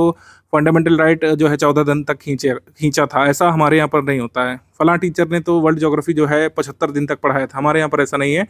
जितना यूपीपीएससी के लिए ज्योग्राफी की डिमांड है, चाहे वर्ल्ड ज्योग्राफी हो, चाहे इकोनॉमिक ज्योग्राफी हो, चाहे ह्यूमन ज्योग्राफी हो, जितना एग्जाम की डिमांड है उसको हम लोग कंप्लीट करा देंगे लिमिटेड स्टिपुलेटेड टाइम फ्रेम में, जिससे आप रिवाइज भी कर सकें। मतलब इतनी लेंथ होती है क्लासेस की, आप उसको एक और बार देख सकते हैं एग्जाम से पहले, और क्लास नोट से तो रिवाइज कर ही सकते हैं। वर्ल्ड ज्योग्राफी को मैप्स के माध्यम से समझाया जाएगा, ब्यूटीफुली अच्छे समझाया जाएगा, ल्यूसिडली समझाया जाएगा। जितना एग्जाम की रिक्वायरमेंट है उस हद तक मैप का भी प्रयोग करेंगे हम लोग, ग्राफ का प्रयोग करेंगे। कई सारे डायग्राम तो हमने स्टडी मटेरियल में इस बार डाले ही हैं। एनवायरमेंट इकोलॉजी से 6 प्रश्न आए थे, ठीक है। यूपी करंट अफेयर से एक ही था, लेकिन ये बढ़ सकता है क्योंकि पूर्व के वर्षों में 8 तक आए हैं, तो इस बार भी इस पर फोकस रहेगा। हम लोग ये नहीं करेंगे कि पिछले साल नहीं आया तो इस साल पढ़ेंगे नहीं, इस साल भी अच्छे से पढ़ेंगे और एग्जाम में क्वेश्चन अगर इससे आ जाएगा तो सही भी करेंगे क्वेश्चन को। करंट अफेयर के लिए मैंने पहले ही बता दिया है क्या सोच रहेगा और कितने क्वेश्चन आ सकते हैं इससे। मिसलेनियस के 3 प्रश्न आए थे, लेकिन पूर्व के वर्षों में 20 तक, 12 तक, 16 तक आए हैं, तो मिसलेनियस भी इस बार हमने अच्छे से अपडेट करके दे दिया है ग्रुप में। आप उसको लगातार पढ़ते रहिए। मिसलेनियस का जो अपडेट है वो 1 मंथ तक भी बदलने के चांस रहते हैं। जैसे 12 अक्टूबर का पेपर है, सितंबर 15 तारीख तक भी कुछ डेटा ऐसा हो सकता है बदल जाएगा, तो सितंबर 15 तक या सितंबर 10 तारीख तक जो है, 10 या 15 तारीख तक जो भी अपडेट होगा वो हम ग्रुप में प्रोवाइड कर देंगे आपको कि जो है कोल प्रोड्यूसर में अब भारत जो है सेकंड नहीं है, थर्ड है, या फिर जो भी मतलब ऐसा कोई अपडेट होता है। सब्जियों के प्रोडक्शन में स्टेट आगे आ गया है, दूध के प्रोडक्शन में अभी ये स्टेट इस स्टेट को ओवरटेक कर चुका है। ऐसे जो छोटे छोटे अपडेट्स होते हैं, न्यूएंसेस होते हैं, वो हम अपडेट कर देंगे आपको। एग्जाम से 20-21 दिवस पहले तक का डेटा रिवाइज करा देंगे। अभी तक का तो जो दिया जा चुका है उसको रिवाइज करिए। कोई भी अपडेट होता है तो उसको एग्जाम से 21 दिवस पहले हम लोग क्लियर कर देते हैं। ये हमारा रूटीन है। जो लोग पहले से ग्रुप ज्वाइन करें, मतलब पहले के वर्षों में अगर आपने ज्वाइन किया किसी एग्जाम के लिए, तो आपको पता है कि स्टडी फॉर सिविल सर्विसेज बहुत प्रोफेशनली काम करता है, प्रोफिशिएंटली हर चीज़ को अपडेट करते हैं हम लोग, और एक निश्चित समय पर सारे अपडेट आप तक पहुंच जाते हैं। कई बार हमारे इंस्टीट्यूट के बहुत जेन्युइन एफर्ट्स को भी क्वेश्चन किया गया है, और उनमें से एक है कि क्या 9-10 हज़ार सवाल लगाना जरूरी है 150 क्वेश्चंस वाले स्टेट पीसीएस के पेपर को करने के लिए यूपीपीएससी में। तो मैं आपको बता दूं, जिस हिसाब से पेपर आ रहे हैं, चाहे आप पेपर ले लीजिए 2024 वाला या फिर इससे पहले जो कैंसल्ड पेपर है आरओ वाला, इन दोनों को आप लोग देख लीजिए बिना 9-10 हज़ार सवाल लगाए, क्योंकि सिलेबस बड़ा है इस वजह से 9-10 हज़ार। कोई हमको नंबर नहीं अचीव करना है यहाँ पर, क्वांटिटी से मतलब ही नहीं है। जिस हिसाब से पेपर आ रहा है उसकी डिमांड को पूरा करने के लिए, हमको कट ऑफ निकालने की डिमांड को पूरा करने के लिए 9-10 हज़ार क्वेश्चन लगाने ही पड़ेंगे, क्योंकि बड़ा सिलेबस है। छोटा सिलेबस होता तो 2-3 हज़ार क्वेश्चन से भी काम हो जाता। अब जैसे ल्यूपिक्स मिशन से ये 2 स्टेटमेंट वाला प्रश्न पूछा गया था, इसमें कई सारे लोग कंफ्यूज हुए हैं और उन लोगों ने जो है गलत किया है इसको। ज्यादातर लोगों ने इस प्रश्न को डी लगाया था और काफी सारे लोग हताश भी हुए थे इसको ध्यान से पढ़ने के बाद। आपको आते हुए प्रश्न गलत होते हुए देखने को मिलेंगे, कई सारे, एक नहीं कई सारे प्रश्न आपको लगेगा एग्जाम हॉल में बाहर आने पर कि ये तो मैंने गलत कर दिया, जबकि मैं इसको सही कर सकता था। ऐसे में आप बेवकूफ हैं, ऐसा कुछ नहीं है। आपने प्रैक्टिस कम करी है। जब आप प्रैक्टिस कम करते हैं, ऐसी चीजों में मिस करते हैं, आयोग बनाता ही ऐसा पेपर है कि प्रैक्टिस ना करने वाले लोग जो है छट जाएं, उनके क्वेश्चन गलत हों। आप डायरेक्टली जो है संवाद कर रहे होते हैं एक तरीके से पेपर को अटेम्प्ट करते समय एग्जाम बोर्ड से, ठीक है। वो एक्चुअली होता नहीं है, मतलब आयोग का बोर्ड आपके सामने नहीं है, उनका बनाया हुआ क्वेश्चन पेपर आपके सामने है। वो आपका पूरा टेस्ट वहां पे कर लेते हैं। लूनर पोलर एक्सप्लोरेशन मिशन जो है ल्यूपेक्स मिशन चर्चा में था, सबने पढ़ाया भी इसको, सब बढ़िया रहा इसमें। भारत जापान के बीच ये संयुक्त चंद्र मिशन था, ये सबने पढ़ाया। लेकिन ज्यादातर इंस्टीट्यूट्स ने पहली बात तो ये फैक्ट मिस किया कि लैंडर कौन डेवलप कर रहा है, रोवर कौन डेवलप कर रहा है। हमने इसको पूरा पढ़ाया था, लेकिन कई हमारे छात्र भी इसको गलत करके आए जो लोग प्रैक्टिस नहीं किए थे। जब आप प्रैक्टिस नहीं करते हैं तो आप जो है पूरे स्टेटमेंट को ध्यान से पढ़ने का मन नहीं बनाते हैं, आप इसकी तैयारी में ही नहीं होते हैं। कुछ लोगों ने इसको देखा कि अच्छा हाँ जैक्सा शामिल है, लैंडर है, रोवर है, इसरो है, जैक्सा है, तो इसको सही कर दिया, जबकि गलत है। इसमें ध्यान से पढ़िए, लैंडर विकसित करने के लिए जैक्सा जिम्मेदार है, ये रॉन्ग स्टेटमेंट है। लैंडर तो इसरो को बनाना है, रोवर डेवलप करना है जैक्सा को, जापान स्पेस एक्सप्लोरेशन एजेंसी को जो है बनाना है, ठीक है, रोवर, ठीक है। लैंडर किसको डेवलप करना है, इसरो को डेवलप करना है। यहाँ पे उल्टा लिखा हुआ है, तो इस वजह से ये स्टेटमेंट जो है रॉन्ग हो जाता है। आंसर यहाँ पर सी होगा। ये जिन लोगों ने प्रैक्टिस की है उनका नहीं गलत हुआ था, जिन लोगों ने प्रैक्टिस नहीं की उनका ये सवाल गलत हुआ। कई बार ऐसा हुआ है कि स्टडी फॉर सिविल सर्विसेज ने कई सारे क्विज क्वेश्चन पूछे, ठीक है। कई बार ऐसे ऐसे क्वेश्चन हमको देखने को मिले हैं कि हमने जो है 4 सवाल पूछे आपसे पेड क्विज ग्रुप में, उन 4 को मिलाकर के एक प्रश्न आपके सामने एग्जाम में आ गया। ऐसा ही एक प्रश्न ये था। इसमें east Indian association, national Indian association, Indian society, Indian association, इनको हमने प्रैक्टिस कराया कई बार। अब इनको क्रोनोलॉजी में लगाने के लिए पूछ लिया, तो जब तक आपने प्रैक्टिस नहीं करी थी आप यहाँ पे फंस जाते। आपको इंडिविजुअली पूछा जाता तो हो सकता है आप ऑप्शन सेलिब्रेट कर लेते, लेकिन जब इस तरीके का प्रश्न आता है तो प्रैक्टिस का बहुत महत्व बढ़ जाता है। अगर आपने इनकी प्रैक्टिस नहीं की तो आप इसको निश्चित तौर पर क्रोनोलॉजी में नहीं लगा पाते। अन्य भी क्रोनोलॉजी के सवाल आए थे, वो ऐसे ही थे कि आपको प्रैक्टिस की हुई होनी चाहिए। कुछ प्रश्न तो ऐसे होते हैं जिसमें मेरा मानना है कि बिना अभ्यास के आप नहीं कर सकते थे, कितनी पढ़ाई आपने की हो, कितना भी डेप्थ में उस टॉपिक को पढ़ा हो, जब तक आपने वैसे प्रश्नों का अभ्यास ना किया हो तब तक आप नहीं कर सकते थे। उनमें से एक प्रश्न ये आया था 2024 वाले प्रीलिम्स में, सतत विकास की अवधारणा को ब्रिटलैंड रिपोर्ट द्वारा लोकप्रिय बनाया गया था। ये कथन जो है सही है। सेकंड यहाँ पे कहा गया है कि ब्रिटलैंड रिपोर्ट को विकास की सीमाओं या फिर लिमिट टू ग्रोथ के रूप में जाना जाता है। अब यहाँ पर 2 चीजें हैं, या तो आपको बताओ कि ब्रिटलैंड रिपोर्ट द्वारा सतत विकास को जब बताया गया था तो किस रिपोर्ट में बताया गया था। वो रिपोर्ट का नाम आर कॉमन फ्यूचर था, आर कॉमन फ्यूचर था। या तो ये फैक्ट आपको पता होता तब आप इसको एलिब्रेट कर लेते, या तो आपको ये पता होता कि लिमिट टू ग्रोथ रिपोर्ट जो है, ये जो है ब्रिटलैंड रिपोर्ट नहीं थी, ये एक्चुअली अलग रिपोर्ट थी, 1972 में आई थी, और ये क्लब ऑफ रोम की रिपोर्ट थी, क्लब ऑफ रोम, ठीक। तो इस तरीके से आप कर सकते थे इसको, अगर दोनों में से कोई एक तथ्य आपको पता होता। और इन सभी तथ्यों की प्रैक्टिस हमारी पेड क्विज में कराई गई थी, हमारी टेस्ट सीरीज में कई बार इनसे क्वेश्चन पूछा गया। ऐसे ही माल्थूसियन थ्योरी वाला, जिसने अच्छे से समझा होगा, माल्थूसियन थ्योरी पर हमने बकायदा एक वीडियो दिया था पेड क्विज ग्रुप में, जिससे क्वेश्चन आया। ग्लोबल साउथ ग्लोबल नॉर्थ का कंसेप्ट बताते हुए मैंने एक वीडियो दिया था क्विज ग्रुप में, जिसमें डायरेक्टली क्वेश्चन आया। मैंने पूरा उसमें मैप से समझाया था कि ग्लोबल नॉर्थ कौन सा है, ग्लोबल साउथ कौन सा है, ऑस्ट्रेलिया और इंग्लैंड को ग्लोबल नॉर्थ मानेंगे या फिर ग्लोबल साउथ मानेंगे, सब उसमें बताया आपको। कुछ सवालों में एलिमिनेशन मेथड वर्क कर जाता है, लेकिन एलिमिनेशन करने के लिए भी आपको प्रैक्टिस होनी चाहिए। इब नदी घाटी जो है ये कहाँ पड़ेगी? इब नदी महानदी की सहायक नदी है, तो जाहिर सी बात है ओडिशा में पड़ेगी। अगर इतना भी यहाँ पर कंसेप्ट आपका क्लियर हो गया होता तो आप इसमें एलिमिनेट कर ले जाते। ठीक, हमारा आंसर क्या हो जाएगा इसमें? हमारा आंसर इसमें हो जाएगा सी। बाकी सारे एलिमिनेट हो गए होते अगर आपको पता होता कि इब नदी घाटी जो है ये आपको ओडिशा में देखने को मिलेगी। हमारे स्टडी मटेरियल में भी ऐसा नहीं है कि सारे तथ्य नहीं मिलेंगे, लेकिन वही मैंने कहा कि जब तक प्रैक्टिस नहीं होती है, चाहे आपने कितनी बार उसको सही पढ़ा हो, गलत करने की संभावना हमेशा बनी रहती है। क्योंकि आयोग आप देख रहे हैं किस तरीके से इन क्वेश्चन को ऊपर नीचे कर, इन ऑप्शंस को ऊपर नीचे कर रहा है। पहले क्या होता था कि पहले ये होता था कि ए और आर दोनों सही है, आर ए की सही व्याख्या कर रहा है, वो ए में दिया रहता था, लेकिन इसको कहीं पर बी में दे दे रहे हैं, कहीं पर डी में दे दे रहे हैं, कहीं पर सी में दे दे रहे हैं, तो इससे आप कंफ्यूज होते ही हैं। तो आयोग आपसे एक कदम आगे रहना चाहता है, लेकिन आपको प्रिपरेशन के दौरान स्टडी फॉर सिविल सर्विस के साथ जुड़ करके आयोग से एक कदम आगे रहना है। तभी जो है आप जो है एक्सेल कर सकते हैं और सुनिश्चित कर सकते हैं अपना कट ऑफ निकालना। स्टडी फॉर सिविल सर्विसेज के फुल पेड बैच में और स्टडी फॉर सिविल सर्विसेज के टेस्ट सीरीज बैच में हम लोग कुल मिलाकर 58 टेस्ट सीरीज इस बार देंगे। अब तक का सबसे हाईएस्ट हमने नंबर रखा है। फीस वगैरह वही रखी गई है पिछले सालों जैसी, लेकिन इस बार टेस्ट सीरीज की संख्या हमने बढ़ाई है क्योंकि एग्जाम की डिमांड पूरा करने पर स्टडी फॉर सिविल सर्विस विश्वास रखता है। और एग्जाम की डिमांड ये कहती है कि आपको जितने प्रश्न लगाने चाहिए एग्जाम से पहले उसकी संख्या बढ़ानी पड़ सकती है। आपको अच्छे से ज़्यादा प्रश्न यहाँ पे सॉल्व करने पड़ेंगे क्योंकि डीप डाउन अब आयोग उतर रहा है। आयोग टॉपिक डाइवर्सिफाई कर रहा है अपने। पहले कुछ गिने चुने टॉपिक होते थे, जैसे पॉलिटी है, कुछ गिने चुने टॉपिक होते थे, 8-10 उसी से प्रश्न होते थे 20 तक, लेकिन अब ऐसा नहीं है। अगर 20 प्रश्न आ रहे पॉलिटी से तो 20 चैप्टर को भी टच किया गया है, 20 से ज़्यादा चैप्टर को टच करके क्वेश्चन बनाया गया है। ऐसे ही ज्योग्राफी में भी है कि वर्ल्ड ज्योग्राफी से, इंडियन ज्योग्राफी से, फिजिकल ज्योग्राफी से, इकोनॉमिक ज्योग्राफी से पूरे डाइवर्सिफाइड तरीके से प्रश्न बनाए गए हैं। तो हर टॉपिक को टच करने के लिए नंबर ऑफ क्वेश्चन बढ़ाने पड़ सकते हैं। 15 जुलाई से आपके टेस्ट यहाँ पर शुरू हो जाएंगे। हमारे टेस्ट जरूर लगाइएगा आप। स्टडी फॉर सिविल सर्विसेज के टेस्ट सभी लोग लगभग लगाते हैं। मुझे नहीं लगता कि 20% भी परीक्षार्थी ऐसे होंगे जो सिलेक्ट होते हैं और स्टडी फॉर सिविल सर्विसेज का टेस्ट ना लगाते हो। आप कहीं से भी पढ़ें, स्टडी फॉर सिविल सर्विसेज का टेस्ट जरूर लगाते हैं आप लोग, और इसका एक कारण भी है। स्टडी फॉर सिविल सर्विसेज की टेस्ट सीरीज एग्जाम रेलिवेंट है और एग्जाम रेलिवेंट बनाने के लिए हमारी टीम ने लगातार प्रयास किए हैं। स्टडी फॉर सिविल सर्विसेज की टेस्ट सीरीज रेलिवेंट इसलिए क्योंकि स्टडी फॉर सिविल सर्विसेज की टेस्ट सीरीज टीम ने इसको रेलिवेंट बनाए रखा है सस्टेन्ड एफर्ट लगाते हुए। सस्टेन्ड एफर्ट क्या क्या है भाई? सस्टेन्ड एफर्ट है कि टेस्ट सीरीज हर साल नई ड्राफ्ट की जाती है। ठीक है, पूरे सिलेबस के आधार पर हम क्वेश्चन ड्राफ्ट करते हैं। आप टेस्ट सीरीज मिला सकते हैं खुद ही। पिछले 4 साल की टेस्ट सीरीज आप उठाइए, सारे अलग अलग टेस्ट प्रिंट करिए। ऐसा कोई करेगा नहीं, क्यों ही करेगा, लेकिन जिन लोगों को इंटरेस्ट है वो देखिएगा कि हमारे टेस्ट सीरीज के क्वेश्चन बहुत ही रेयरली रिपीट होते हैं। अगर कोई ऐसा कंसेप्ट है जो बहुत जरूरी है हर साल के लिए, वो भले ही रिपीट हुआ हो, लेकिन हमारे टेस्ट जो है रिपीट हो मतलब टेस्ट के क्वेश्चन रिपीट नहीं होते हैं क्योंकि फ्रेश ड्राफ्ट किए जाते हैं, फ्रेशली कोऑर्डिनेट किए जाते हैं। ठीक है, क्योंकि एग्जाम की डिमांड ऐसी है, क्वेश्चन को नए तरीके से ही बनाना एग्जाम की डिमांड है। हम जिस टॉपिक से क्वेश्चन पूछ चुके हैं उसी टॉपिक से पूछेंगे, लेकिन नए तरीके से। ऐसा ही आयोग भी करता है। जिस टॉपिक से क्वेश्चन आ चुका है 2024 में, 2023 में, 2025 में भी आएगा, लेकिन नए तरीके से। हो सकता है जो सरल सवाल पूछा गया उसको कठिन तरीके से प्रस्तुत किया जाए। तो ऐसे ही क्वेश्चन जो है हमारे टेस्ट सीरीज टीम के द्वारा ड्राफ्ट किए जाते हैं। लगातार इस पर काम होता है, डेली बेसिस पर काम होता है। ठीक है, तभी टेस्ट सीरीज को रेलिवेंट बनाए रखा गया है। स्टडी फॉर सिविल सर्विसेज की टेस्ट सीरीज कवरेज पर फोकस करती है। अगर आप हमारी सारी टेस्ट सीरीज लगाएंगे पूरी 58, तो सिलेबस का जो एक बड़ा पोर्शन है वो ऑलरेडी रिवाइज कर ले जाएंगे। तो रिवीजन में आपको हेल्प करती है। अगर आप पूरा टेस्ट सीरीज के मतलब कह सकते हैं सारे क्वेश्चन सॉल्व करते हैं, एक्सप्लेनेशन पढ़ते हैं, तो एक बड़ा पोर्शन या फिर कह सकते हैं सिग्निफिकेंट पोर्शन कंप्लीट कर ले जाते हैं। पेड क्विज हम लोग देते हैं, ये इसकी सप्लीमेंट्री रहती है।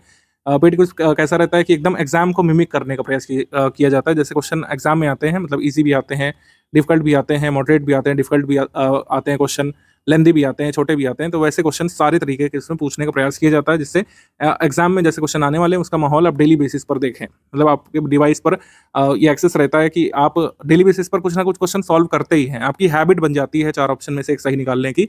तो ये आपको हेल्प करता है एग्जाम में। जैसे कुछ लोग क्या करते हैं कि एग्जाम प्रेशर ही नहीं झेल पाते हैं। कुछ लोगों का ऐसा कहना है कि अगर आप एसी रूम में बैठ करके 100 सवाल सॉल्व करते हैं तो ज़्यादा स्कोर करेंगे। वहाँ के माहौल में कई बार आपको हर क्वेश्चन में डाउट आएगा। तो ये उन्हीं को होता है जो कम क्वेश्चन सॉल्व करके जाते हैं एग्जाम से पहले। अगर आप जो है 8-10 हज़ार क्वेश्चन लगा करके जाएंगे, कई सारे लोगों ने क्रिटिसाइज किया था उससे पहले कि आप जो है 8-10 हज़ार क्वेश्चन की बात कर रहे हैं, जो कि फिजिबल नहीं है। बिल्कुल फिजिबल है, एग्जाम की डिमांड ऐसी है। कई सारे क्वेश्चन ऐसे हैं जो बिना जो कह सकते हैं पूर्व तैयारी के नहीं हो सकते थे। आप कितना भी उस टॉपिक को पढ़े हों, अगर उससे संबंधित प्रश्न नहीं लगाए होंगे तो कई बार उसको नहीं कर सकते हैं। तो कवरेज और जो हमारी टेस्ट सीरीज होती है इन्फॉर्मेशन डेंस भी होती है। इन्फॉर्मेशन डेंस इस वजह से रखा जाता है क्योंकि कई बार एक टॉपिक को बहुत डेप्थ तक पूछा जा रहा है। पहले ऐसा नहीं होता था, लेकिन एक ही टॉपिक को उठा करके बहुत डेप्थ तक कई सारी चीज़ें पूछ लेते हैं। तो ऐसा माहौल तैयार किया जाता है टेस्ट सीरीज के माध्यम से। कई बार आपके सामने वैसे क्वेश्चन आते हैं जिसमें बहुत घुस करके चीज़ें पूछी गई हो। तो आपका एक माइंडसेट बन जाता है कि अगर हाँ, हम एक टॉपिक पढ़ रहे हैं, मान लीजिए मनसबदारी तैयार कर रहे हैं, तो मनसबदारी के बारे में कोई भी डिटेल मिस ना करें। ये भी पूछ सकता है आयोग, ये भी स्टेटमेंट बना सकता है, ये भी असर्शन रीजन पूछ सकता है, ये आपके दिमाग में रहता है, जिससे आपका रिवीजन मजबूत होता है। तो ये सब क्वालिटीज एंड टेस्ट सीरीज की, स्टडी फॉर सिविल सर्विसेज की, इसी वजह से आपको स्टडी फॉर सिविल सर्विसेज की टेस्ट सीरीज सॉल्व करनी चाहिए। यूपीपीएससी प्रीलिम्स एग्जाम के लिए नोट्स कैसे बनाएं, इसके बारे में काफ़ी कंफ्यूजन रहती है, क्योंकि सिलेबस काफ़ी बड़ा है। सिलेबस काफ़ी बड़ा है तो क्या चीज़ नोट करें, क्या नहीं करें, सही तरीका क्या होना चाहिए, इसको लेकर काफ़ी कंफ्यूजन आप लोगों के माइंड में रहती है। देखिए, सबसे पहले जो कुछ मिथ्स हैं उनको निकाल दीजिए नोट पे को लेकर के, तो राह जो है आसान हो जाएगी आपकी। सबसे पहला मिथ ये है कि बिना नोट बनाए हो ही नहीं सकता है सिलेक्शन। कुछ लोग ऐसा मानते हैं कि बिना नोट्स बनाए चयन हो ही नहीं सकता है। नोट बनाना बहुत ज़रूरी है, ये बात सच है। नोट बनाने से आपकी स्टडी मजबूत होती है, लेकिन ऐसा कोई अनिवार्यता नहीं है कि आप नोट्स नहीं बनाएंगे तो आप सिलेक्ट हो ही नहीं सकते प्रीलिम्स में, मेंस में। ऐसा कभी नहीं हुआ है। आंसर राइटिंग तो अनिवार्य शर्त है, उसके बिना नहीं हो सकता है सिलेक्शन। लेकिन नोट्स बनाए बिना भी कई सारे लोग सिलेक्ट हुए हैं। नोट्स बनाए बिना जो लोग पढ़ाई करते हैं वो मल्टीपल टाइम्स रिवीजन रीडिंग करते हैं, और ये मेथड भी उनके लिए कारगर होता है। आपके लिए जो मेथड वर्क करता है उसके हिसाब से आप करिए। नोट्स वैसे तो बनाना चाहिए, मेरा रिकमेंडेशन भी होता है कि आप कोई भी जीएस का सब्जेक्ट पढ़ें, करंट अफेयर पढ़ें, कोई भी वीडियो सुन रहे हो, आपके हाथ में एक ब्लैंक नोटबुक और एक पेन या पेंसिल होनी ही चाहिए। जैसे मैथ्स में हम लोगों के जो टीचर हैं स्कूल में, कॉलेज में, वो कहा करते थे कि मैथ्स बिना नोटबुक और पेंसिल के नहीं सॉल्व किया जाता है। ये बात सच है। जीएस के लिए भी आपको जीएस पढ़ते समय, करंट अफेयर पढ़ते समय एक हाथ में कुछ लिखने का स्टेशनरी रखना चाहिए, जैसे पेन पेंसिल हो गया, और एक खाली कागज़ या नोटबुक। नोटबुक सही रहता है, खाली कागज़ में कागज़ पता नहीं कहाँ चला जाता है, फिर बाद में वो कभी नहीं मिलता है। तो एक नोटबुक रखिए, उसको नोटबुक नाम दे दीजिए। उसमें आप किसी भी सब्जेक्ट के नोट्स बनाइए यहाँ पे, मतलब उसको सब्जेक्ट वाइज डिवीजन मत करिए। एक मोटी कॉपी ले लीजिए और उसी में जो है नोट पिकिंग करिए। जो भी आप टॉपिक पढ़ रहे हैं उसका इस तरीके के नोट बनाइए। नोट पिकिंग में जैसे कुछ लोग कहते हैं सुंदर नोट्स बनाने चाहिए, ऐसा कोई अनिवार्यता नहीं है कि नोट सुंदर दिखें आपके। जैसे कुछ लोग बोलते हैं मुझसे कि सर आप तो अच्छा अच्छा नोट दिखा रहे हो अपने जो है कह सकते हैं वीडियो में, हम लोग ऐसा क्यों नहीं बनाए, हम लोग ऐसा क्यों नहीं बनाए। इसका उत्तर ये है कि मुझे ये नोट करने में टाइम लगा है, जबकि नोट पिकिंग का पर्पस ये है आपका टाइम बचाना। अगर आप प्रीएम्बल का नोट्स जो है बना रहे हैं, ऐसे सुंदर सुंदर बना रहे हैं, तो आपको बहुत ज़्यादा टाइम लग जाएगा। इतने में तो पूरा फंडामेंटल राइट्स का चैप्टर भी पढ़ा जा सकता है। वो कहने का आशय यह है कि नोट्स बहुत कम समय में बनाना चाहिए। अब मुझे वीडियो में शो करना है आपको, अगर मैं गंदा संदा नोट दिखाऊंगा तो आपको समझ में नहीं आएगा, इस वजह से मैंने इसको ऐसे लिखा है। आप जो है छोटी सी जगह का यूज़ करके ज़्यादा से ज़्यादा तथ्य नोट करिए, भले ही वो गंदी राइटिंग में हो, आपको समझ आ जाना चाहिए बस। वो नोट आपके लिए है, आपके रिवीजन के लिए है, वो चेकिंग होने नहीं जाना है। वो आपकी आंसर राइटिंग की कॉपी नहीं जो चेक होने जाएगी। तो आप ये बिल्कुल दिमाग से निकाल दीजिए कि नोट्स बहुत सुंदर होने चाहिए, जैसे टॉपर लोग बनाते हैं वैसा होना चाहिए, या फिर जैसे मैंने दिखाया वैसा होना चाहिए। आप दूसरों के हिसाब से नोट बनाए ही नहीं। नोट पिकिंग का आपका खुद का तरीका जो है एक्सप्लोर करिए। पढ़ाई करते हुए जब लिखना चालू करेंगे तो आप खुद ही नोट्स बनाना सीखेंगे। सबसे जो सत्य बात है वो यही है, नोट्स बनाना वही लोग सीखते हैं जो नोट करते हैं। कोई भी मेथड किसी का कॉपी करने की ज़रूरत नहीं है, ना मेरा मेथड कॉपी करने की ज़रूरत है, ना XYZ किसी भी टॉपर का मेथड आपको कॉपी करने की ज़रूरत नहीं है। जो बेसिक गाइडलाइन है नोट मेकिंग की वो बस समझ लीजिए। यहाँ पर सामान्य निर्देश ये है कि नोट्स हमेशा शॉर्ट और क्रिस्प होने चाहिए। शॉर्ट, क्रिस्प और इन्फॉर्मेशन डेंस होने चाहिए नोट्स, रेलिवेंट नोट्स आपके होने चाहिए। अब रेलिवेंसी जो है आप पढ़ते हुए आगे सीखेंगे। कुछ लोगों को ये भी लगता है कि पहले दिन से नोट बनाने लगना चाहिए, ऐसा नहीं है। आप पहले पढ़िए, अगर आप पेड ग्रुप को ज्वाइन करे हुए हैं, आप अभी आए हैं, आप पहले पढ़िए, एक दो बुक खत्म करिए, तब आपको अंदाजा पड़ेगा नोट्स कैसे बनेंगे। और शुरुआत से ही अच्छे नोट्स बनने लगेंगे ये भी उम्मीद मत करिएगा। नोट मेकिंग एक सतत प्रक्रिया है, जब आप कई पन्ने भरेंगे तो खुद ही समझ में आने लगेगा। नोट्स को शॉर्ट रखने की ट्रिक हमेशा ध्यान रखिए कि छोटा छोटा लिखिए यहाँ पे, और जो है जगह का ज़्यादा से ज़्यादा यूज़ करिए। जैसे प्रेम्बल का नोट है, ये बनने को 4 पेजेस में बन सकता था, लेकिन मैंने बड़े बड़े फॉन्ट में भी आपको दिखाने के लिए ऐसा बनाया है कि ये A3 साइज़ में ये कवर हो गया है। जबकि मैंने यहाँ पर कुछ पिक्स भी डाली हैं। अगर आप पिक्स नहीं डालेंगे तो आधे पेज में भी ये नोट किया जा सकता था पूरा। ठीक है, इसमें मैंने प्रीएम्बल प्रस्तावना के बारे में बताया है। तो प्रस्तावना से जुड़ी जितनी भी चीज़ें हमारे एग्जाम में अब तक पूछी गई हैं, जो आगे पूछी जा सकती है, और प्रस्तावना को केंद्र में लिख करके मैंने प्रस्तावना से ये सवाल किया है। वॉट प्रस्तावना क्या है, मेरे नोट को पढ़ करके इस सवाल का जवाब मिल जाएगा। प्रस्तावना से एसोसिएटेड सवाल एक व्हेन बन सकता है कि कब अस्तित्व में आई थी, प्रस्तावना को कब जैसे अंगीकार किया गया, ये पूछ सकते हैं। प्रस्तावना जो है कैसे अस्तित्व में आई, हाउ, इसका पूरा यहाँ पे बैकड्रॉप दिया हुआ है कि जो ऑब्जेक्टिव रिजोल्यूशन जो है जवाहरलाल नेहरू जी ने कह सकते हैं मूव किया था 13 दिसंबर 1946 को, 22 जनवरी 1947 को एक्सेप्ट किया गया था इसको। यही हमारे संविधान की प्रस्तावना का आधार बिंदु बना। ऑब्जेक्टिव रिजोल्यूशन यूएस के संविधान से प्रेरित है। ये एग्जाम में पूछा जा चुका है। प्रियम्बल मैंने यहाँ पर इसकी पिक डाल दी है, आप चाहे तो पिक ना भी डालें, ठीक है। प्रियम्बल वैसे भी रटा होना चाहिए। प्रियम्बल क्या हमारे संविधान का भाग है, तो हमारे संविधान का भाग है। ये किस किस मामलों में बताया गया था? केशवचंद्र भारती मामले में बताया गया था, LIC ऑफ इंडिया मामले में बताया गया था कि हाँ प्रियम्बल जो है संविधान का भाग है, लेकिन ये हमारे न्यायालयों में इन्फोर्सेबल नहीं है, वाद योग्य नहीं है और इसको लागू नहीं किया जा सकता है। LIC ऑफ इंडिया मामले में, केशवचंद्र भारती मामले में कहा गया था। जो क्वेश्चन कुछ पूछे गए हैं उसको मैंने डायरेक्टली पिक फॉर्म में लिख दिया, आप चाहें तो क्वेश्चन का आंसर इस पे जोड़ सकते हैं इसमें। तो ये काफ़ी रिच नोट्स आपका प्रियम्बल का बच जाएगा। और भी कई सारी चीज़ें इसमें, आइडिया ऑफ जस्टिस ये कहाँ से बोरो किया गया? USSR से। जो फ्रांसीसी क्रांति से कौन कौन से तत्व लिए गए प्रियम्बल के? लिबर्टी, इक्वलिटी एंड फ्रेटर्निटी के। ठीक है, और भी कई सारी चीज़ें जो पूछी जा सकती हैं वो हमने यहाँ पर लिख दिया है। जैसे ये केसेस जो है इनके ईयर भी मैंने लिख दिया है।